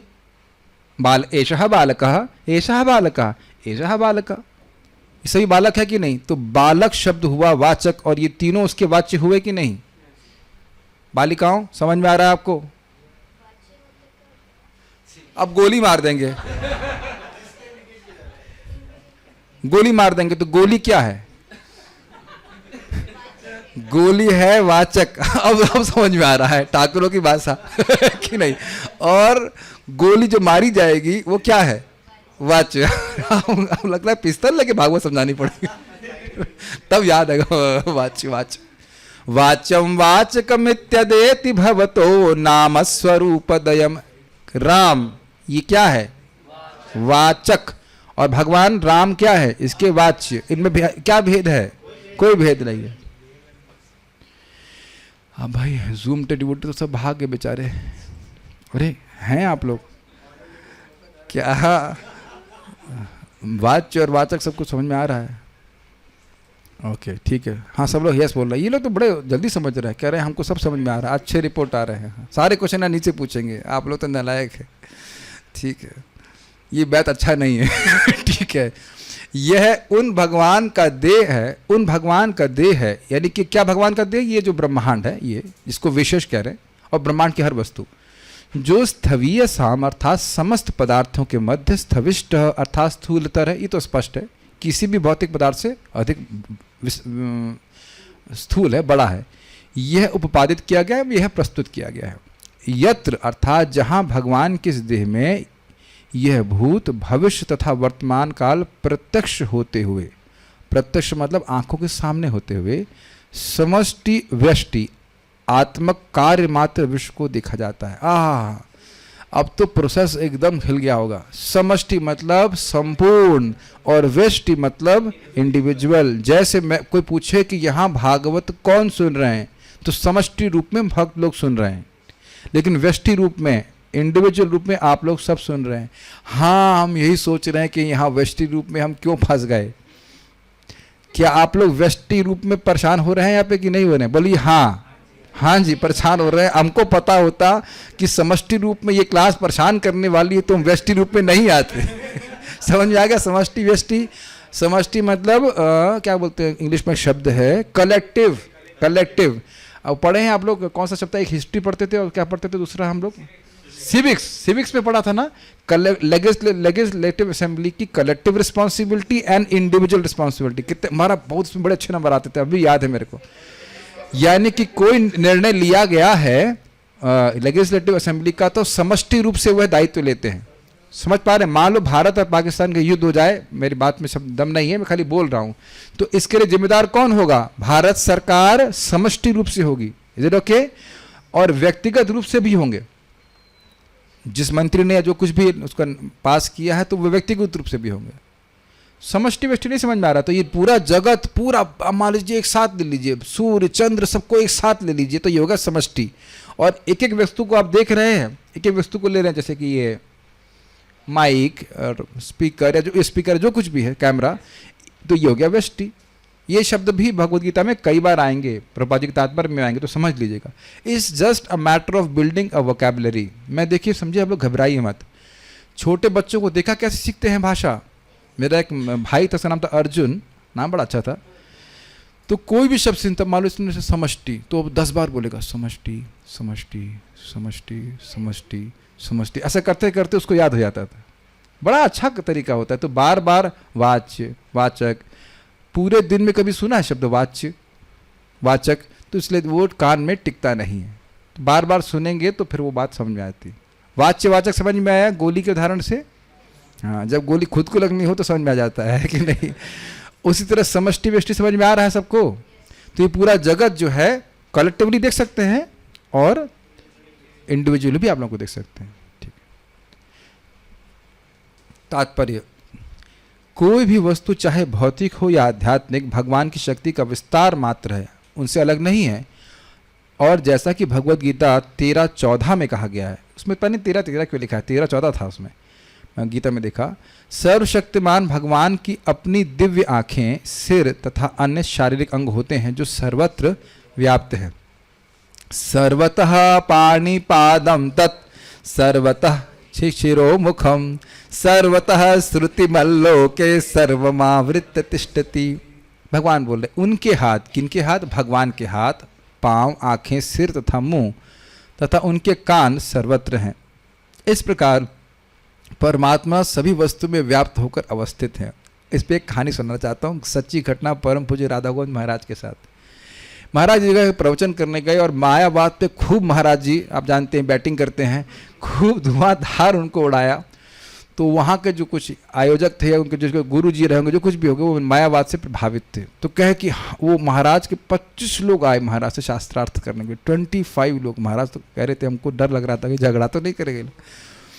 25 लोग आ गए, सही में आप सुने उस प्रवचन को। तो बोले हम शास्त्रार्थ करेंगे। महाराज जी कौन से शास्त्र पे आप करेंगे? तो कहते हैं भगवत गीता। तो महाराज, भले महाराज कहते हमको डर लग रहा था कौन सा शास्त्र पे बोलेंगे, तो गीता, अच्छा ठीक है गीता बोलेंगे। तो बोले गीता कहती है कि भगवान निराकार हैं। तो महाराज पूछे कौन से श्लोक पे अनुसार गीता कहती है कि भगवान निराकार हैं? तो कह रहे 13वें अध्याय का 14वां श्लोक देखिए, वो सब जगह हैं, वो सब जगह हैं। तो महाराज बोले दिखाइए जरा श्लोक क्या है। सर्वतः पाणिपादं तत्, तो क्या अर्थ है बताइए इसका? सब जगह उसके पांव हैं। तत् सर्वथा अक्षी शिशिरोमुखम, शिरोमुखम, सब जगह उनकी आंखें हैं, उनके सिर है, उनका मुख है। सर्वथा श्रुतिमल्लो, कि वो तो हर जगह से सुनते हैं। सर्वमावृत्य तिष्ठति, और हर जगह वो बैठे हुए हैं। तो ये कहाँ लिखा है कि वो निराकार हैं? तो साथी बोला तुमको कौन बोला था गीता चर्चा करने के लिए? ये लोग गीता में तेज हैं। कौन बोला तुमको गीता में चर्चा करने के लिए? अब आप देखिए कि वैष्णव से नहीं सुनेंगे तो जिंदगी भर इस श्लोक की निराकार धारणा करेगा। वो सोच रहा है कि जो व्यक्ति हर जगह है उसे क्या हो गया? वो निर्विशेष हो गया। ये मिस्टेक है। तो इस जगत में हर जगह। अच्छा, अब आप भक्ति के परिप्रेक्ष्य में देखिए, जब आप जप कर रहे हैं, you may think that you are alone, but what about Krishna surrounding you and hearing, doing surround sound hearing. आप भक्ति के लिए बहुत अच्छी बात है। मैं जब सुन रहा था मैं सोच रहा था, थिंक अबाउट दैट। आप अकेले रूम में बैठ के जप कर रहे हैं, आप सोच रहे हैं कोई नहीं देख रहा है, कोई पब्लिसिटी नहीं मिल रही है, whatever. What about having a person whose name you are chanting is all around you? What an inspiration, is it not? सब जगह से भगवान देख रहे हैं। आप सोच रहे से कृष्ण राधनी माता जी बता रही थी कि वो भगवान के लिए ड्रेस बना रही, राधा श्याम सुंदर की, वो देख भी रहे हैं कि आप उनके लिए क्या कर रही हैं। सब जगह से। हम पाप और पुण्य की बात छोड़ दीजिए, आप भक्ति कर रहे हैं तो there is no information gap. कई बार मैं आपको बताना चाहता हूँ, कई बार जो स्टूडेंट्स होते हैं उनके अंदर एक थोड़ी बीमारी होती है पर्सनल अटेंशन सीख करने की। वो कुछ भक्ति कर रहे हैं, छोटे बच्चे की तरह वो देखना चाहते हैं हमको गुड बोला जाए या किया जाए। ये बीमारी हमारे परम पूज्य राधानाथ महाराज बोले, don't expect personal attention but try to understand you are always getting personal attention. Hare Krishna, हाँ सुन लिया, कृष्ण सुन लिया, कृष्ण सुन रहे हैं, पीछे से भी सुन रहे हैं, राइट से भी सुन रहे हैं, आगे भी सुन रहे हैं, सब जगह से सुन रहे हैं। ये शास्त्र सुनने का बहुत बड़ा लाभ है। सोच रहे हैं अगर आप ये नहीं सुनेंगे तो कहेंगे मैं मर रहा हूँ भजन करके, कोई सुन रहा है, कहीं लगता है कृष्ण दूसरी कॉल में व्यस्त हैं।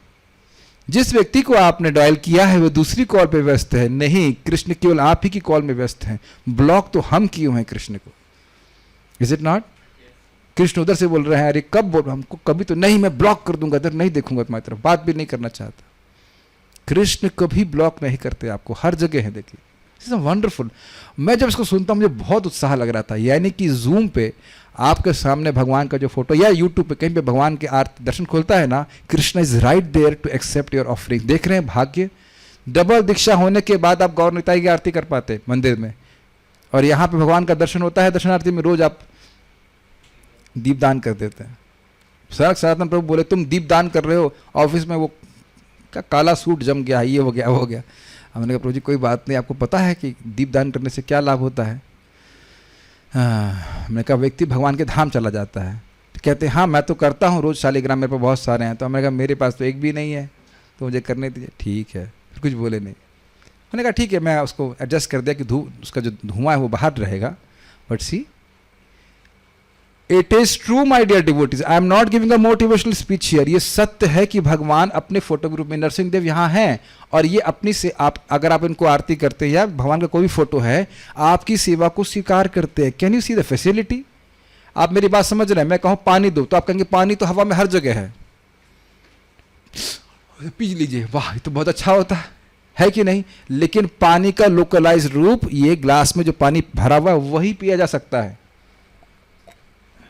पोस्ट ऑफिस का जोन ऑफ क्या कहते हैं वो सर्वेलेंस है, जो कितना बड़ा क्षेत्र में पूरे भारत में है, लेकिन किसी विशेष पात्र में किसी लाल डब्बे में डालेंगे तब वो भगवान के उनके पास पहुंच जाता है। होता है कि नहीं?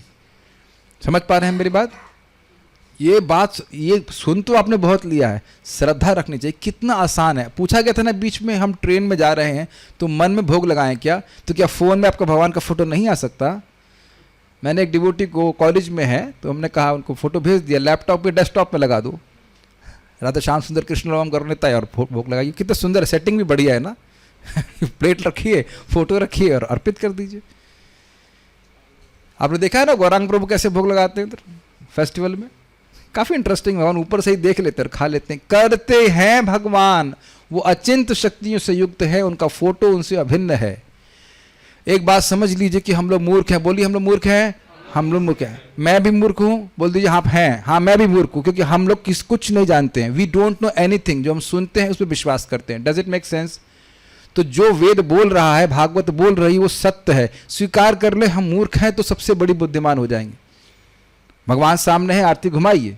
और जो आलस में वो देखते रहते, मैं तो रोज देखता हूं, ऐसे देखते रहते हैं, वो प्रणाम भी नहीं करते। हमारे में देखा जूम पे डिवोटीज, अभी से लग रहा है कि फ्रीज हो गए ना, पता नहीं क्या हो, या तो नाम में इतने डूब गए हैं कि भगवान अरण्य रोदन होता है ना, जंगल में कोई रो रहा हो तो सुनाई नहीं पड़ रहे, तो भगवान भी प्रकट हो जाए तो इनको कोई फर्क नहीं पड़ रहा है। प्रणाम भी नहीं कर सकते। बताइए, हम डांट रहे हैं जूम डिवोटीज को, प्रणाम भी नहीं करते। 2 ml का घी भी खर्च नहीं करना चाहते हैं। हरिदास ठाकुर से भी आगे निकल गए हैं लग रहा है। ये गलत है, ये अश्रद्धा का सूचक है। मैं डांट नहीं रहा हूं, जस्ट टेलिंग इट। कितना बड़ा लाभ है, एक दीपक घुमा करके भगवान की प्राप्ति हो रही। क्या कठिनाई है? जो लोग नहीं कर रहे, मैं उनको बोल रहा हूं, डोंट बी लेजी। ठीक है? और घर में भी विग्रह रख सकते हैं, उनकी सेवा कर सकते हैं। अरे विग्रह में तो फिर भी मेहनत करनी पड़ेगी, कुछ आपको कपड़ा वपड़ा पहनाना पड़ेगा। भगवान तो कपड़ा पहन के आ गए, readymade boy, is it not? गुड्डा गुड्डी रेडी सब हो गए। कृष्ण राधा कृष्ण है, श्याम सुंदर राधा सब रेडी होकर के, चलो अब आरती करो। नहीं वो भी नहीं करूंगा, तब तो फिर तो लेजी नंबर 1 ना। भगवान जब व्यज्यते भूत भविष्य में, वर्तमान में, भविष्य में 7:15 बजे प्रकट होंगे दर्शनार्थी में, तब भी व्यक्ति भगवान को नहीं देख रहा है। क्या विराट रूप? Anyways, very bad, those are not doing, very bad. अरे भगवान ने और काउंटर तो खोले हैं, सही बात बोल रहे हैं, तुलसी है, वैष्णव है, लेकिन वहाँ तो भगवान नहीं दिखाई पड़ते ना। वो तो एडवांस स्टेज हुआ, वो मध्यम अधिकार हुआ, जहाँ आप देख पा रहे हो कि वैष्णव के हृदय में भगवान है। कम से कम कनिष्ठ डिवोटी तो बने कि हाँ भगवान विग्रह के रूप में यहाँ पे हैं। कनिष्ठ तो बन जाओ, मध्यम तो आगे बनेंगे। मध्यम तो बहुत अच्छी बात है, लेकिन भगवान देखिए, भगवान को वैष्णव में देखना चाहिए, लेकिन जहाँ भगवान है कि वहाँ नहीं देखना चाहिए। आप तो सही बोल रहे हैं, वह सही बात बोल रहे हैं, तुलसी को देखना चाहिए, वैष्णव को देखना चाहिए, लेकिन जब भगवान साक्षात प्रकट हो रहे तो क्या उनकी आरती नहीं करनी चाहिए? अरे आरती ना कर सको क्या दीपदान नहीं कर सकते? Laziness, there is no other word, laziness. अन्य मंदिर में नहीं करते हैं ब्रॉडकास्ट, जगन्नाथ जी को तो देखने भी नहीं देते, फोटो भी नहीं लेने देते हैं। किसी के पास फोटो जगन्नाथ जी का अंदर में?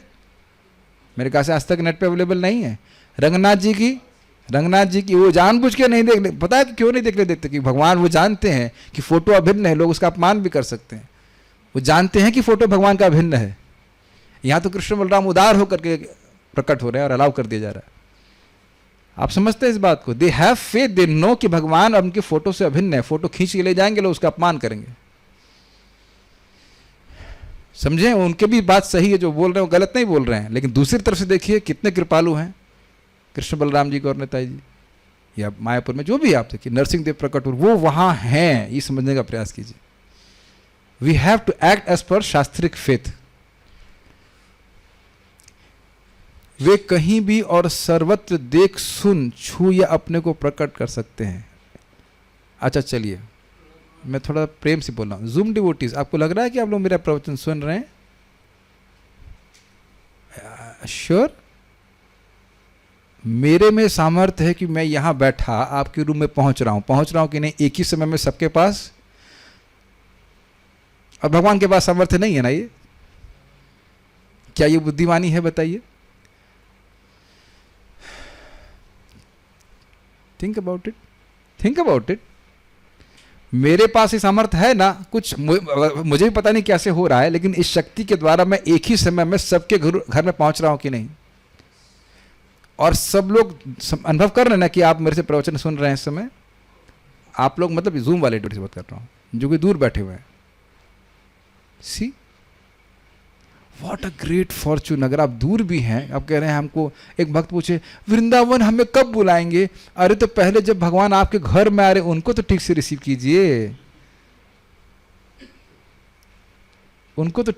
कीजिए, पहले आप जो आ रहे हैं भगवान कृष्ण उनको रिसीव कीजिए, फिर कृष्ण आपको अपने घर बुला लेंगे। क्या दिक्कत है? यही तो करते हैं ना लोग। पहले कोई आपके घर में आता है, आप प्रेम स्वागत करते हैं, फिर कहते हैं हमारे घर भी आइए। आपके संग हुआ कि नहीं? क्यों कृष्णलाल माता जी? आप राधा श्याम सुंदर को अपने घर में लेके आई, अब राधा श्याम सुंदर आपको अपने घर में लेके आ गए। यद्यपि बहुत विरोध हुए घर में ही, लेकिन घर वाले भी आ रहे हैं अब धीरे धीरे। यस और नो? माइक पे दीजिए, माइक दीजिए इनको। लोग सोच रहे हैं हम झूठ बुलवा रहे हैं, पैसे देके बुलवा रहे हैं, ऐसा लग रहा है। हाँ।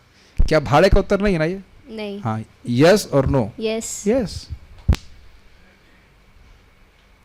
यहाँ जितने लोग हैं सब, कोई वृंदावन में पैदा हुआ है क्या यहाँ पे?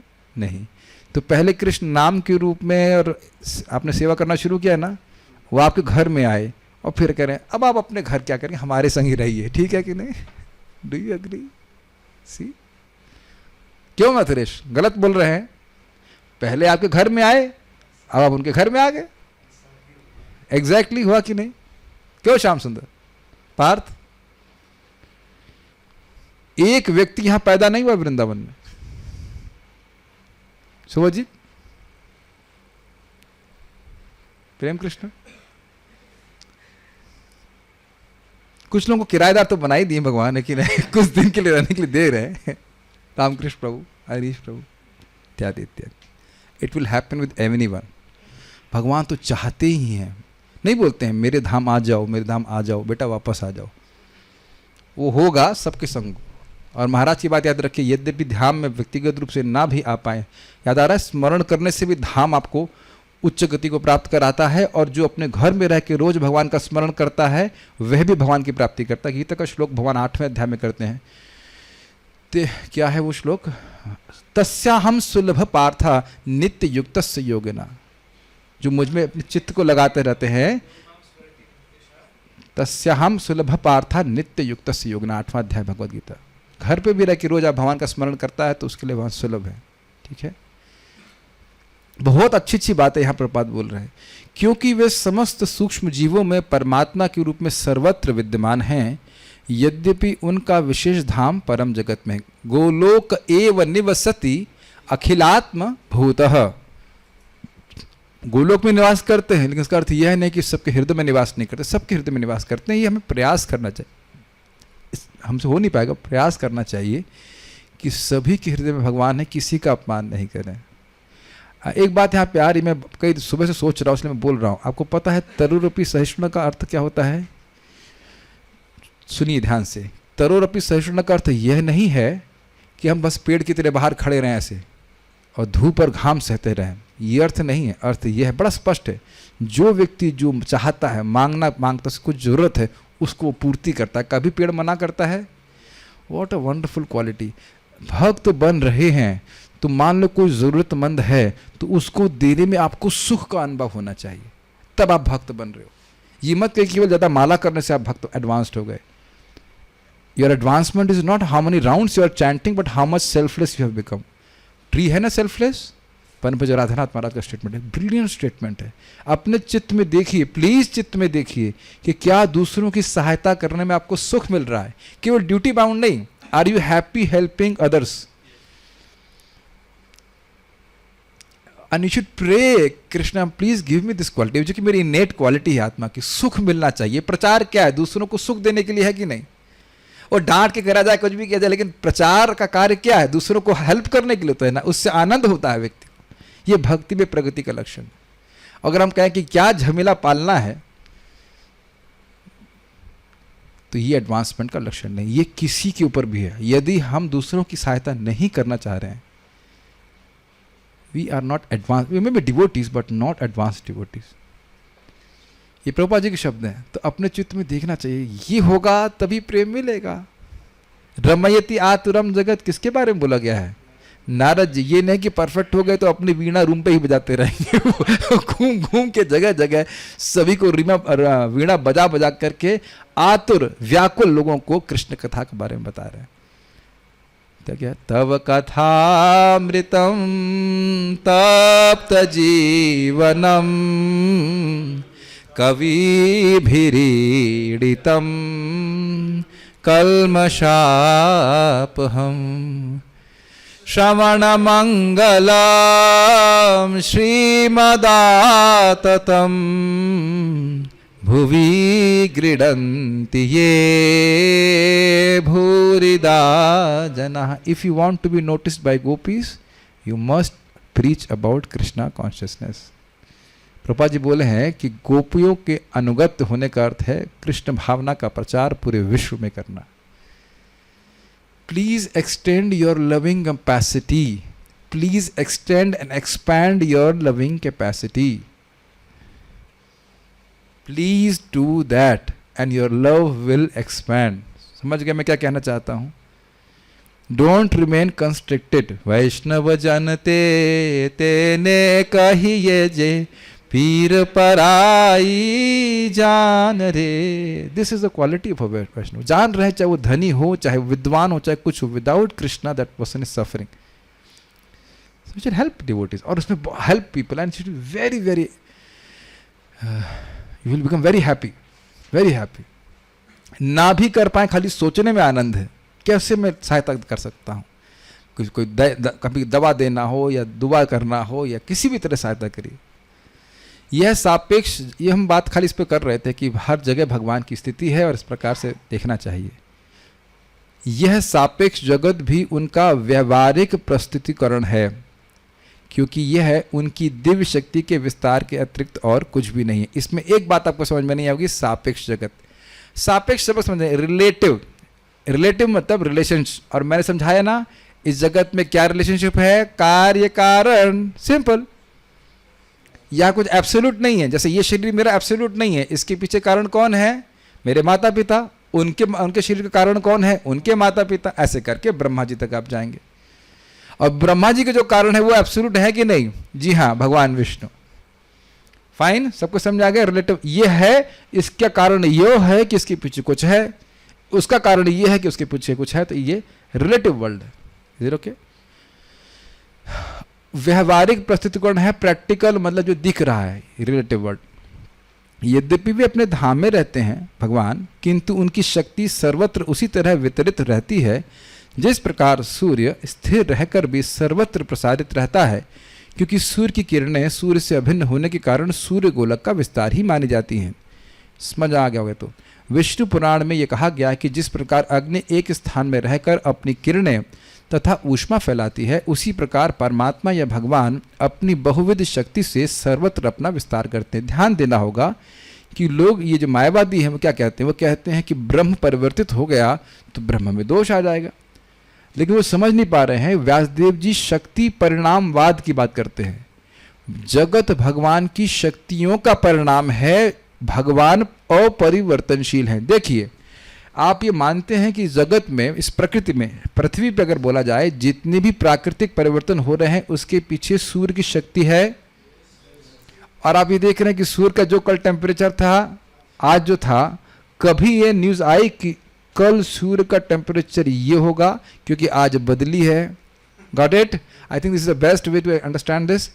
क्या वेदर फोरकास्ट करने वालों ने बोला है कि कल बारिश होगी इसलिए सूर्य का टेम्परेचर कुछ कम हो? कल जाड़ा है, यहाँ -4 डिग्री है, मान लीजिए साइबेरिया में, कहीं पे भी, तो सूर्य का टेम्परेचर कुछ कम है। I think it's very clear now. तो इस पृथ्वी पे बहुत सारे कार्य हो रहे हैं जिसके पीछे सूर्य ही कारण है, लेकिन सूर्य का टेम्परेचर एक ही रहता है। ओके? तो भगवान की शक्तियां ही जगत में परिणत हो रही हैं, वो परिवर्तन हो रहा है उनमें, लेकिन भगवान में कोई परिवर्तन नहीं है। दूसरा उदाहरण आप समझ रहे हैं, ये बल्ब आप देख रहे हो, बल्ब एक जगह है, उसकी रोशनी सर्वत्र व्याप्त है। कि ट्यूब लाइट देख रहे हैं, और सूर्य का एग्जाम्पल प्रभुपाद ने दे ही दिया। सूर्य का एग्जाम्पल बड़ा इंटरेस्टिंग है और क्लियर है, क्योंकि सूर्य अपनी शक्ति, अपनी सूर्य की तेज के द्वारा बहुत सारी चीज़ों को क्रियान्वित भी कर रहा है। यह सभी चीज़ों को क्रियान्वित कर रहा है अगर कहा जाए तो, आधार है।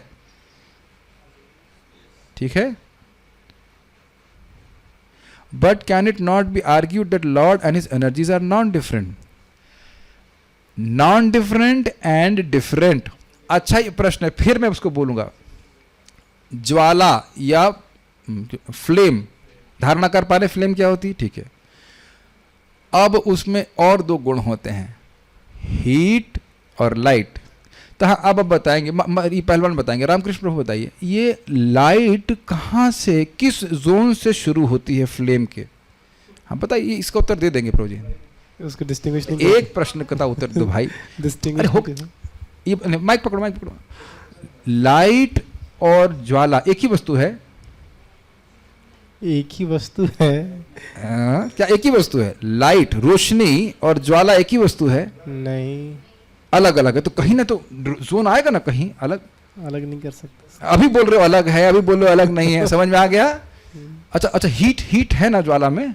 ज्वाला में हीट है, हीट ज्वाला है? नहीं। तो कहीं ना कहीं तो जोन आएगा ना कि कहाँ से हीट शुरू हो रहा है। This is one of the most brilliant examples in Chaitanya Charitamrita. ये अचिंत भेदा भेद को समझने का बड़ा सुंदर तरीका है। कहाँ आप अलग करेंगे? शक्तिमान को शक्ति से कभी अलग नहीं कर सकते। Is it clear? ओके। लेकिन शक्तिमान, अच्छा कहे कि हीट का आश्रय क्या है? ज्वाला। ज्वाला के बिना हीट नहीं हो सकती, लेकिन ज्वाला हीट नहीं है। तो शक्ति, शक्तिमान, अभेद, अभेद भी है और भेद भी है। शक्ति शक्तिमान मतलब भेद, शक्ति शक्तिमान, शक्ति शक्तिमान अभेद, लेकिन अभेद है। क्यों अभेद है? क्योंकि शक्तिमान शक्ति पे आश्रित, शक्ति शक्तिमान पे आश्रित है, लेकिन भेद आपको दिख रहा है, और अभेद क्योंकि आप उसको अलग नहीं कर सकते कभी। कठिन हो रहा है। ये पूरा होने के बाद ही ये व्यक्ति रुकने वाला है। जो आपके सामने वर्तमान में व्यजित है, प्रकट है, कोई तभी उससे पहले रुकने वाला नहीं है। चाहे कुछ लोग अप्रकट हो जाए, लेकिन हम अभी भगवान की दया से चल रहे हैं। आप लोग को बताओ कि मेरा स्वास्थ्य थोड़ा ठीक हो रहा है। जस्ट बता रहा हूँ आपको, मैं काफ़ी एनर्जी महसूस कर रहा हूँ। मैं पहले थक जाता था, याद आ रहा ना, 8 बजे तक थक जाता था। अभी भगवान की कृपा से नहीं हो रहा है। वो भूत में था, वर्तमान में ऐसा नहीं हो रहा है। शायद भविष्य में मैं और स्वस्थ हो जाऊँगा। प्रभु जी कृपा है, सही बता रहे हैं, गाइडेंस दे रहे हैं। तो समझ में आ गई? विस्तार करते हैं, और वो शक्तियां भगवान से अभिन्न हैं। जैसे आप हीट के संपर्क में आ रहे हैं, तो क्या आप नहीं कहेंगे कि मैं ज्वाला के संपर्क में आ रहा हूं, यद्यपि ज्वाला दूर है? और ये भी बोलते ना, सूर्य हमारे सर पे, सूर्य आपके सर पे है। सर पे आएंगे तो रहेंगे हम लोग। सूर्य सर पे आ गया, बोलते कि नहीं? लेकिन सूर्य बहुत दूर है, लेकिन सूर्य की शक्ति के संपर्क में आप आ गए। फाइन, ठीक है। यहां भी देखिए, मैं बोल रहा हूं बहुत दूर से, आप लोग को वहां हीट लग रही कि नहीं? रूम के ऊपर, यहां भी सामने देखिए, इसीलिए एसी चलाना पड़ता है, बहुत इंजन गर्म हो जाएगा कर, है कि नहीं? वहां भी आप लोग शायद एसी चला के सुनना पड़ेगा क्लास में, है कि नहीं? आप लोग यहाँ से मैं से डांटता हूँ, मान लो किसी बात को डांटता हूँ, तो वहाँ आप लोग हीट अनुभव नहीं करते हैं? बोले यस, जूम वाले ड्यूटी हाँ करते हैं, बोले बहुत हीट लगती है, इज इट नॉट? तो मैं तो बहुत दूर हूँ, यहाँ बैठे बैठे वहाँ हीट दे सकता हूँ, तो भगवान नहीं दे सकते? अरे आप समझ सोचिए, एक बार एक भक्त प्रश्न किए थे, बहुत डांट लगा दी, तो वो इंग्लैंड में रोने लग गए थे। यहाँ का वाक बाढ़ इंग्लैंड तक चला कि नहीं? रेंज है मेरी जबरदस्त, 5,000 किलोमीटर, पता नहीं कितना। तो अब जब मेरे लिए संभव है ये, तो क्या भगवान के लिए संभव नहीं? क्या उसको लगा कि ये व्यक्ति तो बहुत दूर बैठा हुआ है, हमको कैसे डांट सकता है? क्या उसको लगा नहीं प्रभु जी आपने बहुत डांट दिया, हम कोई प्रश्न नहीं करें, कोई नहीं? अरे हमने कह रहे भाई ऐसा कुछ नहीं है, प्रैक्टिकल इज इट नॉट? मैं यहाँ बैठा हूँ और 10,000 किलोमीटर, इंग्लैंड यहाँ से दूर है, 10,000 किलोमीटर उनको वही अनुभव हुआ कि जो सामने में डांटता। So you see, we can also connect like this, you cannot connect with Krishna. विराट ब्रह्मांड की यह अभिव्यक्ति उनके विराट शरीर का अंश मात्र है। विराट ब्रह्मांड की यह अभिव्यक्ति उनके विराट शरीर का अंश मात्र है। अल्पज्ञ लोग भगवान के सर्व आध्यात्मिक दिव्य स्वरूप की कल्पना भी नहीं कर सकते, लेकिन वे उनकी विभिन्न शक्तियों द्वारा उसी तरह आश्चर्यचकित रहते हैं जिस तरह आदिम प्रजाति के लोग आकाश की बिजली, विशाल पर्वत या विस्तृत बरगद के पेड़ को देखकर आश्चर्यचकित रह जाते हैं। बस मैं पढ़ूंगा और बड़ा सुंदर तरह से प्रभु समझाएं। वे लोग व्याघ्र अर्थात बाघ तथा हाथी के बल की प्रशंसा उनकी श्रेष्ठ शक्ति तथा शौर्य के लिए करते हैं। ठीक है, यद्यपि शास्त्रों में भगवान का विशुद्ध वर्णन दिया हुआ है, यद्यपि भगवान अवतरित होते हैं और अपनी असामान्य शक्ति तथा शौर्य का प्रदर्शन करते हैं, और यद्यपि वे विद्वान पंडितों तथा भूतकाल के व्यासदेव, नारद, असित एवं देवल जैसे संतों तथा भगवद गीता में अर्जुन द्वारा एवं आधुनिक युग में भी शंकर, रामानुज, मध्व तथा भगवान श्री चैतन्य जैसे आचार्यों के द्वारा भगवान के रूप में स्वीकार किए जाते हैं, लेकिन असुरगण भगवान के अस्तित्व को नहीं मानते। बड़ा सुंदर है, आप समझ रहे हैं? जिनका चित्त दूषित है वह भगवान की शक्तियों के अंश प्राकट्य को तो बहुत सम्मान देते हैं। कितना आश्चर्य की बात है। और ये कौन है? सारे साइंटिस्ट पगले हुए जा रहे हैं कि नहीं? ब्रह्मांड को खोज रहे हैं, बाल घिस गए, आंखें में मोटा मोटा चश्मा लग गया। प्रभुपाद जी जो आदम प्रजाति की बात बोल रहे हैं उसी में सारे वैज्ञानिक भी आ रहे हैं। आपको समझ पा रहे हैं कि please this is a very wonderful point. जितने बड़े साइंटिस्ट हैं वो क्या कर रहे हैं? ये ब्रह्मांड को बड़ी बायोस्कोप लेकर, टेलीस्कोप लेकर ढूंढ रहे हैं, छान रहे हैं कि नहीं? Are they not in awe seeing this universe? मेरी भाषा समझ में आ रहा है? आश्चर्यचकित है कि नहीं? तो वो उपासना कर रहे हैं कि नहीं? उपासना में उस ब्रह्मांड का स्मरण करते हैं कि नहीं? उसके प्रति समर्पित होते हैं कि नहीं? उसी की क्या कहते हैं, रिसर्च करते रहते कि नहीं? और उसी को शरणागत होते हैं, प्रणाम होते हैं कि नहीं? मन मना भव मद भक्तो मदयाजी माम नमस्कृत कर रहे हैं कि नहीं भगवान की शक्तियों को? Are you able to follow? आप देख रहे हैं कि यद्यपि वो है साइंटिस्ट, लेकिन वो आदिम प्रजाति से श्रेष्ठ नहीं है, क्योंकि वे भगवान की शक्तियों के ही प्रति आकृष्ट हैं।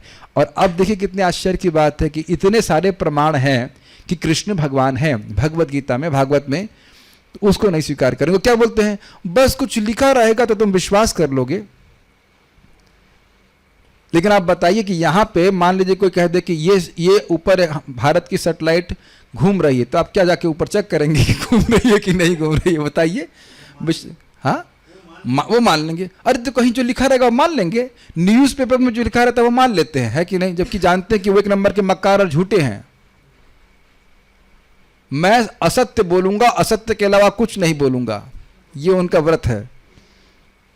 ये होता है, हमको अनुभव है, कोई चैलेंज नहीं कर सकता है। तो आप बताइए कि भगवान को क्यों नहीं स्वीकार कर पा रहे हैं? क्या उत्तर है? हृदय में पाप व्यसित भरा हुआ है, दुष्कृतिवान है, इसलिए गीता भागवत पढ़ने के बाद भी स्वीकार नहीं कर पा रहे हैं। इसलिए आप सब लोग बहुत महान हैं, सही में महान हैं, जिसका इस प्रकार से गीता भागवत में विश्वास है। याद आ रहा है आपको? जो व्यक्ति भगवत गीता के पठन को शुरुआत करने से पहले स्वीकार कर लेता है कि कृष्ण भगवान है, वह गीता के प्रारंभ से ही मुक्त व्यक्ति है। चौथे अध्याय के अंत के तात्पर्य में आप देखिएगा, प्रभुपाद समझाते हैं, it's not an ordinary thing that you are accepting that Krishna is God. Prabhupada बोलते हैं जो स्वीकार कर लिया कृष्ण भगवान है वो क्या है? 50% परफेक्ट। तो 50% पूरा कर दो ना। 50% परफेक्ट हो ही गए हैं तो जीवन में बाकी 50% पूरा कर दीजिए। 16 माला जप करके, 4 नियम का पालन करके, ये पास में पापा के पास चल रहा है, डैडी के पास चलता। It's not an easy thing that you are accepting that Krishna is God. Little Krishna, ये बताइए कि आप कृष्ण को भगवान क्यों स्वीकार करते हैं? ये दिव्य ज्ञानी बताएगा। बताओ बेटा, माइक पे बताओ कि आप कृष्ण को भगवान क्यों स्वीकार करते हो? अरे बताओ बेटा, क्यों स्वीकार करते हो? इतना मुस्कुरा रहे हो, अच्छे लग रहे हो, बताओ। हाँ, गीता में बताया। It is not an easy thing my dear little Krishna, it is not a little thing. Gita पे विश्वास होना ये सामान्य बात नहीं है, भागवत पे विश्वास होना, ठीक है, सत्य है, लेकिन विश्वास हो जाएगा तो पार हो जाएगा।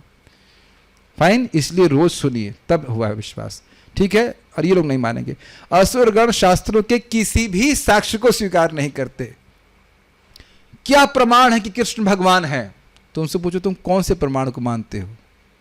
गीता से बोलूंगा तो गीता तो बोल रही है, तो गीता तो कृष्ण स्वयं बोले हैं, तो ये विश्वास है ना कि कृष्ण गीता बोले हैं? फंसाएंगे ना, जब भी आप आर्गुमेंट करें ऐसे फंसा दीजिए।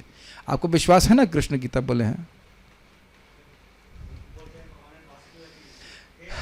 हाँ, पूछे भाई भगवान ने रासलीला करी, तो इतना तो पहले विश्वास है ना कि भगवान है ना, वहां रासलीला कर रहे हैं। हाँ, और ये भी सोचना होगा, गोवर्धन उठाए थे, यस, तो वो अर्ध कुकुट न्याय में चलते हैं, बड़े खुद भी वो बहुत कंफ्यूज रहते हैं इस मामले में, ठीक है कि बात नहीं। इसलिए, और वो आप कितना भी कर लीजिए वो नहीं समझेंगे, इसलिए उनको प्रसाद खिलाइए, वो समझ में आएगा। धीरे धीरे उनका जब पाप नष्ट होगा तो समझ में आ जाएंगे, ठीक है।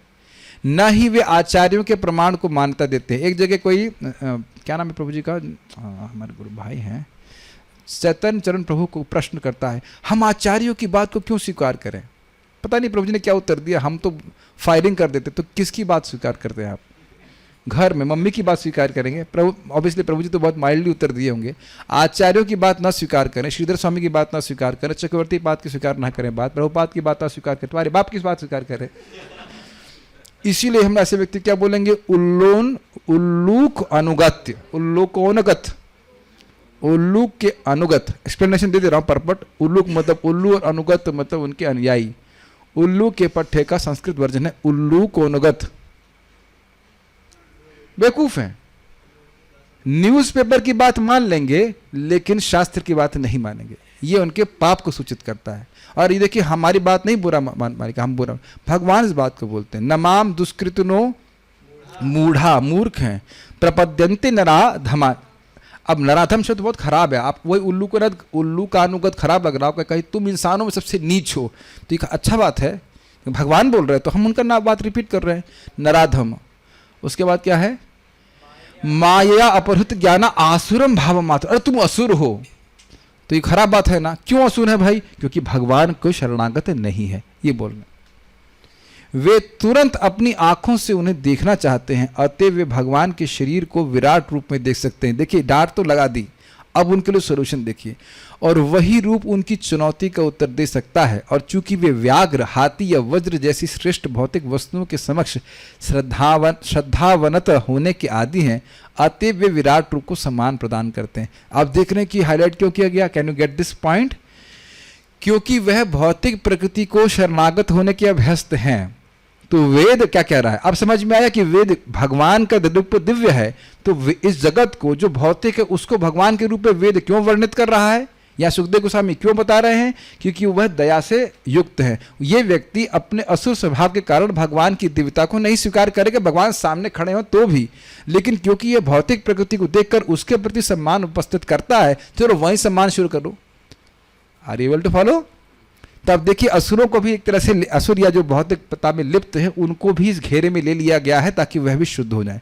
Wonderful, is it not? बहुत सुंदर तात्पर्य प्रभुपाद जी ने आपको लिखा है। I mean, I brilliant purport बाशिला प्रभुपाद। ये नहीं कि असुर है तो छोड़ दे उसको, वो भी आए, वो भी फोल्ड में आए, ठीक है। अर्जुन द्वारा प्रार्थना किए जाने पर भगवान कृष्ण ने असुरों के लिए विराट रूप प्रदर्शित किया। भक्तों को देखने की जरूरत नहीं है। भगवान का शुद्ध भक्त भगवान के ऐसे संसारी विराट शरीर को देखने का आदी नहीं होता, अतः इसे देखने के लिए उसे विशेष दृष्टि की आवश्यकता होती है। अब इस पे भी एक प्रश्न है, अगर आप गीता पढ़ते हैं तो भगवान कहते हैं दिव्यम ददान्य में चक्षु, कि मैं तुमको दिव्य चक्षु प्रदान कर रहा हूं। तो एक प्रश्न बन जाएगा कि जो भगवान कृष्ण का स्वरूप अर्जुन के सामने वो दिव्य नहीं था क्या? तो भगवान के बोलने की शैली है, ये विराट रूप दिव्य नहीं है और भक्त उसको देखना नहीं चाहते हैं, बल्कि ये कहा जाए कि जो भगवान की दिव्य आंखों के द्वारा, अर्जुन अपनी दिव्य आंखों के द्वारा भगवान के माधुर्य का अनुभव कर रहे हैं, उसी के अभ्यस्त हैं जो कृष्ण सामने खड़े हैं। अपने दिव्य कानों के द्वारा उनके शब्द रूपी अमृत को आस्वादन कर रहे हैं। वो बोल भी रहे हैं कि हमको तृप्ति नहीं हो रही, आप बोल रहे हैं हमको बहुत आनंद आ रहा है। सब जो गीता पढ़ते हैं वो समझ पा रहे हैं। तो एक तरह से उनको डाउनग्रेड करके उनको विराट रूप दिखाना पड़ा। लेकिन अब भगवान कहे कि मैं तुमको ये एक निम्न रूप दिखा रहा हूँ, विराट रूप, तुमको भौतिक चक्षु दे रहा हूँ, तो कौन इंटरेस्ट लेगा? तो जो लोग विराट रूप देखना चाहते हैं उस तरह से भाषा भगवान इस्तेमाल कर रहे हैं। वेरी मिस्टिकल नहीं, भगवद गीता में भगवान क्या बोल रहे हैं। और क्या प्रमाण है? जब विराट रूप भगवान ने दिखाया तो अर्जुन भयभीत हो गए, उनको नहीं अच्छा लगा। वह तो कृष्ण को द्विभुज रूप में देखना चाहते, तो इसलिए बड़े कहते हैं सौम्य वपु महात्मा, सौम्य रूप दिखाइए। तो कृष्ण अब चतुर्भुज दिखाते हैं रूप, उसके बाद द्विभुज रूप दिखाते हैं। उसको देख करके मन अर्जुन का प्रसन्न हो जाता है। चतुर्भुज रूप में भी वो प्रसन्न नहीं हुए पूरी तरह से प्रसन्न हुए जब द्विभुज रूप देखते हैं। तो अर्जुन की आंखें दिव्य ही हैं, लेकिन वो दिव्य आंखें विराट रूप को देखने के लिए अभ्यस्त नहीं, इसलिए उनको देनी पड़ी विशेष आंखें देखनी पड़ी। अतः उसे देखने के लिए उसे विशेष दृष्टि की आवश्यकता होती है। इसलिए भगवान ने अर्जुन को विशेष दृष्टि प्रदान करने की अनुकंपा करी, जिससे वह उनके विराट रूप का दर्शन कर सके, जिसका वर्णन भगवद गीता के 11वें अध्याय में किया गया। एक उदाहरण आपको दूंगा, पता नहीं आपने कभी किया कि नहीं किया, हमने एक बार किया है। 3D मूवीज होती हैं, उसमें अजीब सा लाल पीला चश्मा लगा देते हैं, कुछ तो होता है, रेड ब्लू कुछ होता हुआ। हम लोग 3D पिक्चर देखने के व्यस्त नहीं है। एक बार IIT में हुआ था और वहाँ पे हम लोग भी जैसे कौतूहल में गए, वो 2 ही मिनट में मेरी आंखें दर्द करने लगे। मैंने क्या है, और कुछ समझ नहीं आ रहा था क्या है, हम हटा करके फिर वापस भाग गए। नहीं क्या है ये अजीब सा, समझ आ गया, इज इट क्वाइट रेलेवेंट, ये क्या नाटक है। और हमने कहा ये तो हम सामने देखते थे तो ठीक भी लगता था, ये क्या है, कुछ समझ नहीं आ रहा, इधर से आ रहा उधर से आ रहा 3D। आपने कभी ट्राई किया? Just very stupid, is it not? अजीब सा लगता है। लेकिन आप कहेंगे ना कि विशेष दृष्टि दी जा रही है उस 3D को देखने के लिए, तो विशेष का मतलब ये नहीं होता कि वो अच्छा ही होगा। जरूरी नहीं कि कोई चीज विशेष हो तो आपको अच्छी ही लगे। Make sense? एक उदाहरण आ रहा लेकिन छोड़ दीजिए इसको। भगवान का यह विराट रूप अर्जुन के लाभ के लिए नहीं, अपितु उन अल्पज्ञ व्यक्तियों के लिए है जो हर किसी को भगवान का अवतार मान लेते हैं और इस तरह जन सामान्य को गुमराह करते रहते हैं। अब ये भी बड़ा इंटरेस्टिंग है, किसी को छोटे टिल्लू मुल्लू को आप भगवान मान रहे हो तो उससे तो अच्छा शुरू ये बात है ना कि व्यक्ति विराट रूप को माने कि इतना बड़ा है। और प्रभुपाद जी कहते हैं कि कोई व्यक्ति कहेगा कि तुम भगवान मान रहे हो, जरा दिखाओ ये विराट रूप दिखा सकते हैं कि नहीं। तो इसलिए भी भगवान ने दिखाया, जानते हैं सब लोग उसको। उनके लिए यह संकेत है कि मनुष्य ऐसे सस्ते अवतार से कहे कि तुम अपना विराट रूप दिखलाओ और अपने को अवतार सिद्ध करो। चीप भगवान के विराट रूप का प्राकट्य एक साथ नास्तिकों के लिए चुनौती तथा असुरों के लिए कृपा है, जो भगवान को विराट समझ सकें और इस तरह धीरे धीरे अपने हृदय के मल को स्वच्छ कर सके। ये स्पष्ट समझ में आया कि विराट रूप की धारणा कृपा है भगवान की, असुरों के लिए, हाँ, जिससे वे निकट भविष्य में भगवान के दिव्य रूप को सचमुच देखने के योग्य हो सकें। एक बात ध्यान रखिए कि वो भगवान के दिव्य रूप के प्रति क्यों आकृष्ट नहीं है? पापमय बुद्धि के कारण। तो भगवान की धारणा करेगा विराट रूप में तो वो शुद्ध होगा, और शुद्ध होने के बाद वह बातों को समझ पाएगा। एक बात समझ लीजिएगा, इस जगत में भी, अपने भक्ति के जीवन में भी कुछ चीजें तभी समझ में आएंगे when you are getting purified. कितना भी कोई व्यक्ति बोल रहा है, वो जब तक हम जप करेंगे नहीं, सुनते रहेंगे, प्रसाद खाएंगे नहीं, तब तक वो बात समझ में नहीं आती। We have to wait for those realisations to dawn upon us. But एक बात बहुत इंकरेजिंग बोलूंगा आपको मैं, भगवान गीता में बोलते हैं कि इस दिव्य ज्ञान को एक बार आप प्राप्त कर लिए, न पुनर्मोहम, मेरे दिमाग में घूम रहा है लगातार, न पुनर्मोहम, न पुनर्मोहम। I mean I cannot explain that. सोचिए, मैं अपना एग्जाम्पल ले रहा हूं, एक बार मेरा मोह पूरा नष्ट हो गया, how much powerful I will become. Have you ever thought? आप सभी लोग मोहित हैं कि नहीं, लेस और मोर डिग्री में? यस बोलेंगे ही आप, या बोले यस? हाँ। लेकिन एक बार मोह नष्ट हो गया सोचिए how much sharp you will become. You can see the world as it is always. कभी मोहित नहीं होंगे. कितने लोगों का आप सहायता कर सकते हो यदि आपका मोह नष्ट हो जाए, आपकी भक्ति बढ़ जाए. और ध्यान दीजिएगा न पुनर्चौथे अध्याय को वो देखिएगा, जब जो है ना ज्ञान देता है, ज्ञान देते उपदेशन्ति गीते ज्ञानम, उसके आगे पीछे श्लोक है, यज ज्ञात्वा न पुनर्मोहम एवं यास्यसि पांडवः येन भूतानि शेषेणा द्रक्ष्यसि आत्मनो अथो मयि. तुम इस ज्ञान को प्राप्त करके कभी दोबारा मोह को नहीं प्राप्त होगे. क्या देखूंगा मैं? सभी जीवों को मुझ में देखोगे. यही बात यहाँ पे भी आ रही है इसी प्रकार से. What a wonderful realisation. क्या नंबर है श्लोक का? 435. हाँ, ये हमको बहुत अच्छा श्लोक लग रहा था. और हम सभी लोग इस स्थिति को प्राप्त करेंगे एक दिन. मे भी इसी जीवन में भी कर सकते हैं. ये बात समझिए कि ये कृष्ण की, ठाकुर जी की नौकरी मिल रही ना प्रचार की, मान लो इस जन्म में नहीं मिला, हम योग्य नहीं भी हो पाए, लेकिन हम प्रगति करते जाएंगे करते जाएंगे करते जाएंगे, और एक दिन भगवान हमको योग्य बनाकर प्रचार भी करवाएंगे. आप लोग चैतन्य चरितामृत में बताया क्या है, प्रभुपाद बोलते हैं अहेतु की भक्ति means preaching. I show you. मैं रात हो गई थी, मैंने कहा करता रहूँगा तो मैं नींद मेरी चली जाएगी. अहेतु की भक्ति मीन्स प्रीचिंग कृष्णस ग्लोरीज. और प्रभुपाद जी लिखते हैं that highest aspiration for devotees to become a preacher of Krishna consciousness. यही नारद जी भगवान के सामने क्या बोल रहे हैं? शाश्वत काल के लिए मैं आपकी कीर्ति का प्रचार कर सकूं. क्यों? क्योंकि ये कृष्ण को सबसे अधिक सुख देता है. जब आप किसी से अहेतु की रूप से प्रेम करते तो क्या चाहोगे? उसको प्रेम देना चाहोगे, सुख देना चाहोगे ना. कृष्ण को सबसे अधिक सुख देता है. Wonderful wonderful. एनीहाउ, यह समस्त नास्तिकों तथा निबट भौतिकतावादियों के लिए सर्वदयालु भगवान का वरदान है. तो विराट रूप की धारणा भी बहुत लाभकारी है भौतिकतावादी लोग के लिए. क्लास लंबा हो गया, उसके बाद भी मैं प्रश्न करूंगा, इतनी दया नहीं दिखाने वाला मैं. जितासनः जिताश्वासः जितसंगो जितेंद्रियः. ठीक है, समय देखने की आसक्ति को त्यागिए. Okay, are there any questions? Okay, ठीक है, कोई क्वेश्चन नहीं है तो हम प्रश्न करेंगे. ओके,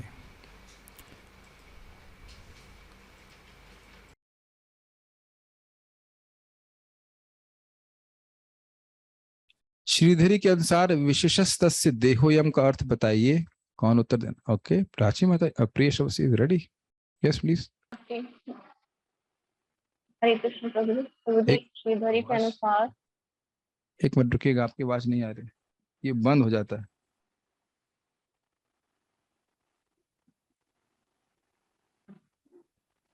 यस, एक बार हरे कृष्ण. हरे कृष्ण. हाँ, now we can hear you. So please start. Shridhari के अनुसार विशेषस्तस्य देहोयम का अर्थ बताइए. मुझे विशेषस्तस्य देहो अयम, मतलब अयम विशेषः तस्य देहो. अयम मतलब यह, विशेषा मतलब जो साकार या प्राकृत ब्रह्मांड है, वह जो है तस्य मतलब उन भगवान का, देहो मतलब स्थूल देह है. यह साकार ब्रह्मांड उन भगवान का स्थूल देह है. हाँ, और वो भगवान निराकार है. अरे म्यूट कैसे हो गई? हाँ, वो भगवान निराकार हैं? नहीं, साकार है. हाँ, वो भगवान का दिव्य स्वरूप है, लेकिन ये जगत जो दिख रहा है वो उनका भौतिक रूप में, भौतिक साकार स्वरूप है. ठीक है. बाल प्रबोधिनी के अनुसार श्लोक का लिंक बताइए. यहाँ कोई रूम पे बोलना चाहते हैं? नहीं बोलना चाहते हैं. साधना माता जी बताइए. हरे कृष्णा प्रभु जी. उनका स्थूल रूप क्या है ये पूछा गया था, तो इसके उत्तर में उनका विशेष इति यानी अपरोक्ष ब्रह्मांड ही विशेष शब्द वाच्य उन भगवान की देह है. वेरी गुड, सही शब्द मतलब प्राकृत से. वेरी गुड, सही उत्तर है. बाल प्रबोधिनी के अनुसार स्थवीयसाम स्थविष्ठ, यत्र से मतलब नहीं है. स्थवीयसाम स्थविष्ठ, इसका अर्थ क्या है? स्नेहजा माता जी.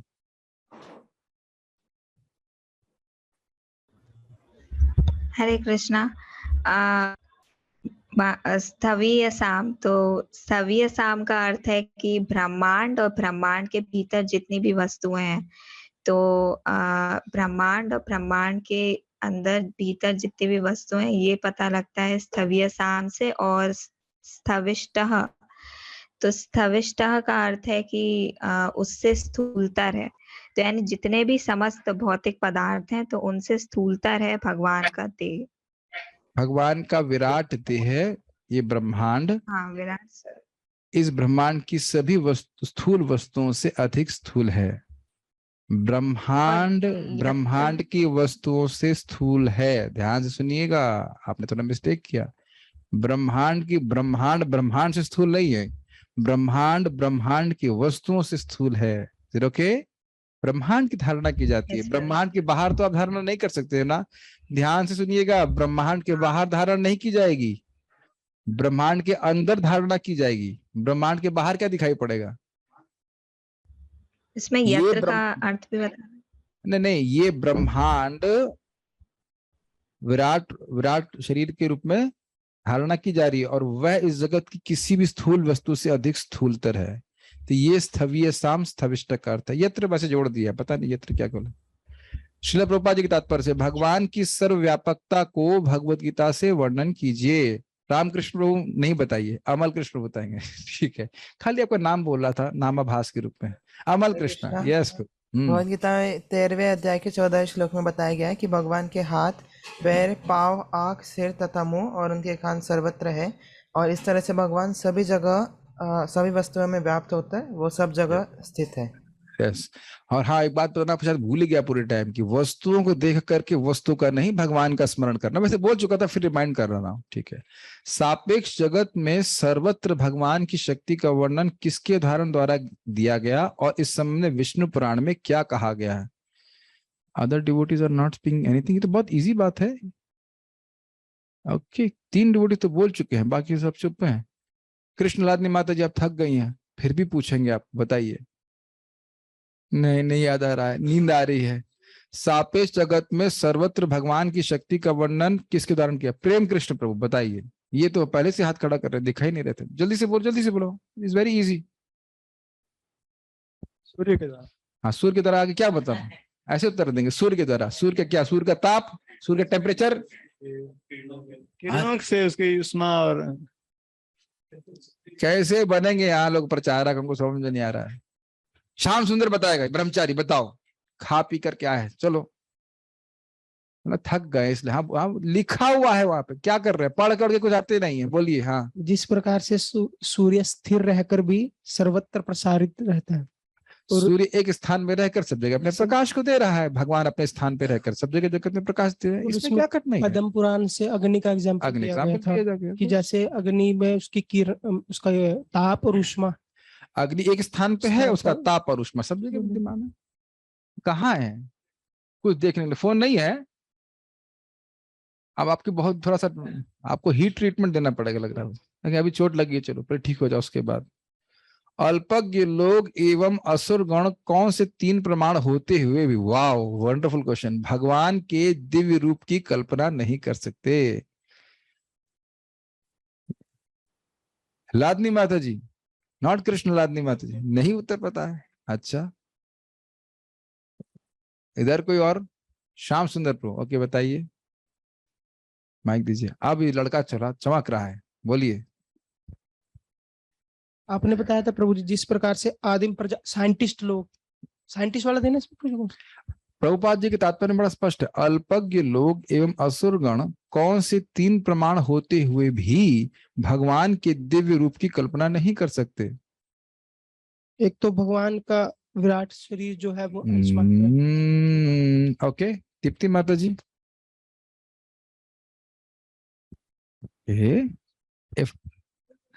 प्रभु जी, इसमें बताया गया है कि असुरगण शास्त्रों के किसी भी साक्ष्य को स्वीकार नहीं करते हैं। पहला शास्त्र का प्रमाण, दूसरा वे आचार्यों के प्रमाण, आचार्यों का प्रमाण, तीसरा वे तुरंत अपनी आंखों से देखना चाहते हैं भगवान को। नहीं, वे तुरंत अपनी आंखों से उन्हें देखना चाहते हैं, विराट मतलब। तीसरा, शास्त्रों के साक्ष्य को स्वीकार नहीं करना चाहते और आचार्यों के प्रमाण को मान्यता नहीं देते हैं और सीधे हुए आंखों से देखना चाहते हैं। ठीक है, ठीक है, मतलब जो बात उनकी आंखों के परे है उसको वो स्वीकार नहीं करना चाहते। ठीक है, लेकिन तीसरा प्रमाण कहां से हुआ? 3 प्रमाण तो नहीं, 2 प्रमाण दिख रहे हैं। साधु लोग बोल रहे हैं और शास्त्र बोल रहे हैं। नहीं, वो लोग ऐसे बोलते हैं कि हमें अपनी आंखों से, यदि भगवान है तो मुझे अपनी आंखों से दिखाओ। प्रत्यक्ष प्रमाण से द्वारा भगवान आप नहीं जानते, दो प्रमाण बोला जाएगा।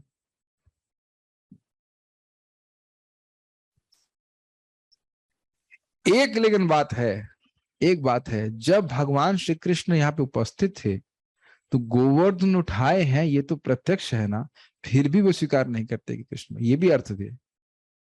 आज के लोग तो बात छोड़ दीजिए, लेकिन उस समय भी शिशुपाल क्या बोला, अरे कंडा उठा लिया तो क्या फर्क पड़ रहा है, कंडा है गोवर्धन, कुकुर मुत्ता है।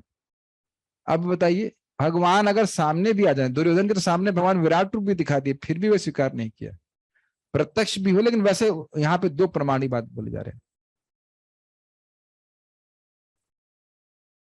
यहाँ जो बात बोल रहे हैं बस दो चीज है, वस्तुतः दो प्रमाण होने के बाद भी, शास्त्र का और साधुओं का प्रमाण होने के बाद भी स्वीकार नहीं करते, तो फिर वे भगवान के विराट रूप को किस तरह सम्मान प्रदान करते हैं? जूम डिवोटीज में से कौन उत्तर देगा? This is a good question, this is really nice question. अगर आप समझ गए तो जल्दी से करो।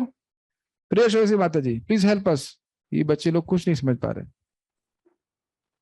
तो मुझे इसमें ये बताया था कि असुरगण या अल्पज्ञ लोग जो हैं वो प्रमाण को, शास्त्र और आचार्यों के प्रमाण को नहीं मानते, पर हर चीज को अपनी आंखों से देखना चाहते हैं। तो अगर उनको भगवान का विराट रूप दिखेगा तो वे उसको ही भगवान का शरीर मानेंगे। ऐसे ही उदाहरण दिया था कि बाघ, हाथी या वज्र जैसी अगर बड़ी बड़ी चीजों को वो देखते हैं तो उसके आगे वे श्रद्धा से अवनत होते हैं या समर्पित होते हैं, मानते हैं उन चीजों को, उनकी शक्ति को। तो ऐसे ही अगर वो विराट रूप को देखेंगे तो उनको भी सम्मान प्रदान करेंगे। बहुत अच्छा, थैंक यू सो मच। मैं मन से आपको बढ़िया महाप्रसाद खिलाता हूँ यहाँ से। Okay, very nice answer, this is a very good one. और आप देखेंगे इधर जाएंगे ना, उत्तराखंड में ये बहुत चलता है। हम विदाउट एनी ऑफेंस, उत्तराखंड में आप देखेंगे पेड़ों की पूजा, ये पूजा, वो पूजा बहुत चलती है ना। इस प्रकार से विभिन्न प्रकार के देवता बनते हैं, ये मैया, वो मैया, इत्यादि इत्यादि। हर पेड़ पे एक दूसरी मैया या देवता बना देते हैं, ठीक है। मसान, पता नहीं क्या क्या पूजा करते हैं इस तरह से। भगवान कृष्ण ने किसकी प्रार्थना पर अपना विराट रूप प्रकट किया? अरे give it to her, she really wants to answer finally. Krishna answer, yes please, बोलिए। हाँ, भगवान ने अर्जुन की प्रार्थना पर असुरों के लिए अपना विराट रूप प्रकट किया। वाह, और इसे देखने के लिए किसकी आवश्यकता होती? दूसरा उत्तर आपने दे दिया, असुरों को, तो अर्जुन को जरूरत नहीं। यू नो इट, आप जिंदा है, वेरी गुड।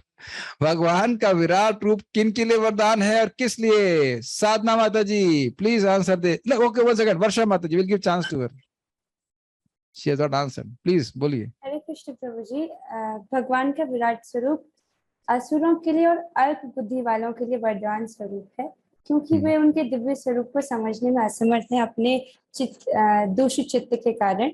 इसीलिए भगवान अपनी दया दिखाते हुए उनके लिए विराट स्वरूप दिखा रहे हैं। आप देख रहे हैं, बहुत सटल अर्थ लीजिए। भगवान उनसे द्वेष नहीं कर रहे हैं, वो कह रहे हैं ये बच्चा एक्चुअली दूषित चित्त वाला है, चलो तुम नहीं समझ पा रहे हो, ये इधर से शुरू करो। It's not that there is no hope for everyone. Very good. आपका माइक बहुत अच्छा, I think you are using Manoj condenser mike which other devotees even if they have, उनके हाथ से स्लिप हो रहा है ना। प्रिय सरस्वती माता जी, सुबह भी डांट लगाया, सुबह थे ना डांट लगाने के लिए? कब डांट लगाया था इनको मैंने? आज ही अच्छा अभी लगाया, तो हाँ भूल गया मैं, मेरा थोड़ा व्रत होना लगा। पहले वाले क्वेश्चन का दूसरा पार्ट रहेगा। 8वां, भगवान कृष्ण ने किसकी प्रार्थना पर अपना विराट रूप प्रकट किया और उसे देखने के लिए किसकी आवश्यकता होती है? ओ अच्छा, मैं कुछ प्रश्न दूसरा ले लिया। मैंने सोचा कि इसे देखने के लिए किसको आवश्यकता होती है। ठीक है, तो किसकी आवश्यकता होती है बता दीजिए। उत्तर पता है तो प्रश्न रोक के पूछवाया जा रहा है, ठीक है। हाँ बोलिए। हाँ, जो भगवान के शुद्ध भक्त होते हैं वो विराट रूप देखने में, मतलब विराट रूप देखने में इतना इंटरेस्ट नहीं होता उनका। हाँ बोलिए, पूरा एक्सप्लेनेशन आएगा। हाँ बोलिए। हाँ, तो उनको देखने के लिए भगवान ने दिव्य दृष्टि प्रदान की। दिव्य का अर्थ है कि विशेष दृष्टि प्रदान करी, जिसके द्वारा पूरे जगत को देख सके। इसे अद्वैत आचार्य भी भगवान चैतन्य महाप्रभु का विराट रूप देखना चाहते थे। वैसे तो महाप्रभु से आ सकते हैं, लेकिन महाप्रभु विशेष, दिव्य कह लीजिए, विशेष टाइप की दृष्टि दी, जिसके द्वारा वह विराट रूप देख सकें। ओके, बहुत बहुत धन्यवाद। आज आप लोग वाकई जितासन हो गए। ऑलमोस्ट 10 मिनट रहा और बिना 6 से 9 की क्लास होगी। हम लोग अब इस तरह से अभ्यास करेंगे। जितासना, सुखदेव गोस्वामी हमारे गुरु महाराज हैं। जितासना, श्वास सबको लेने दी गई, संग से दूर रहे, और क्या था, इंद्रिय तो जीत लिया आपने ने। बहुत बहुत धन्यवाद। श्रील प्रभुपाद की जय। आज हम पारायण नहीं कर रहे हैं।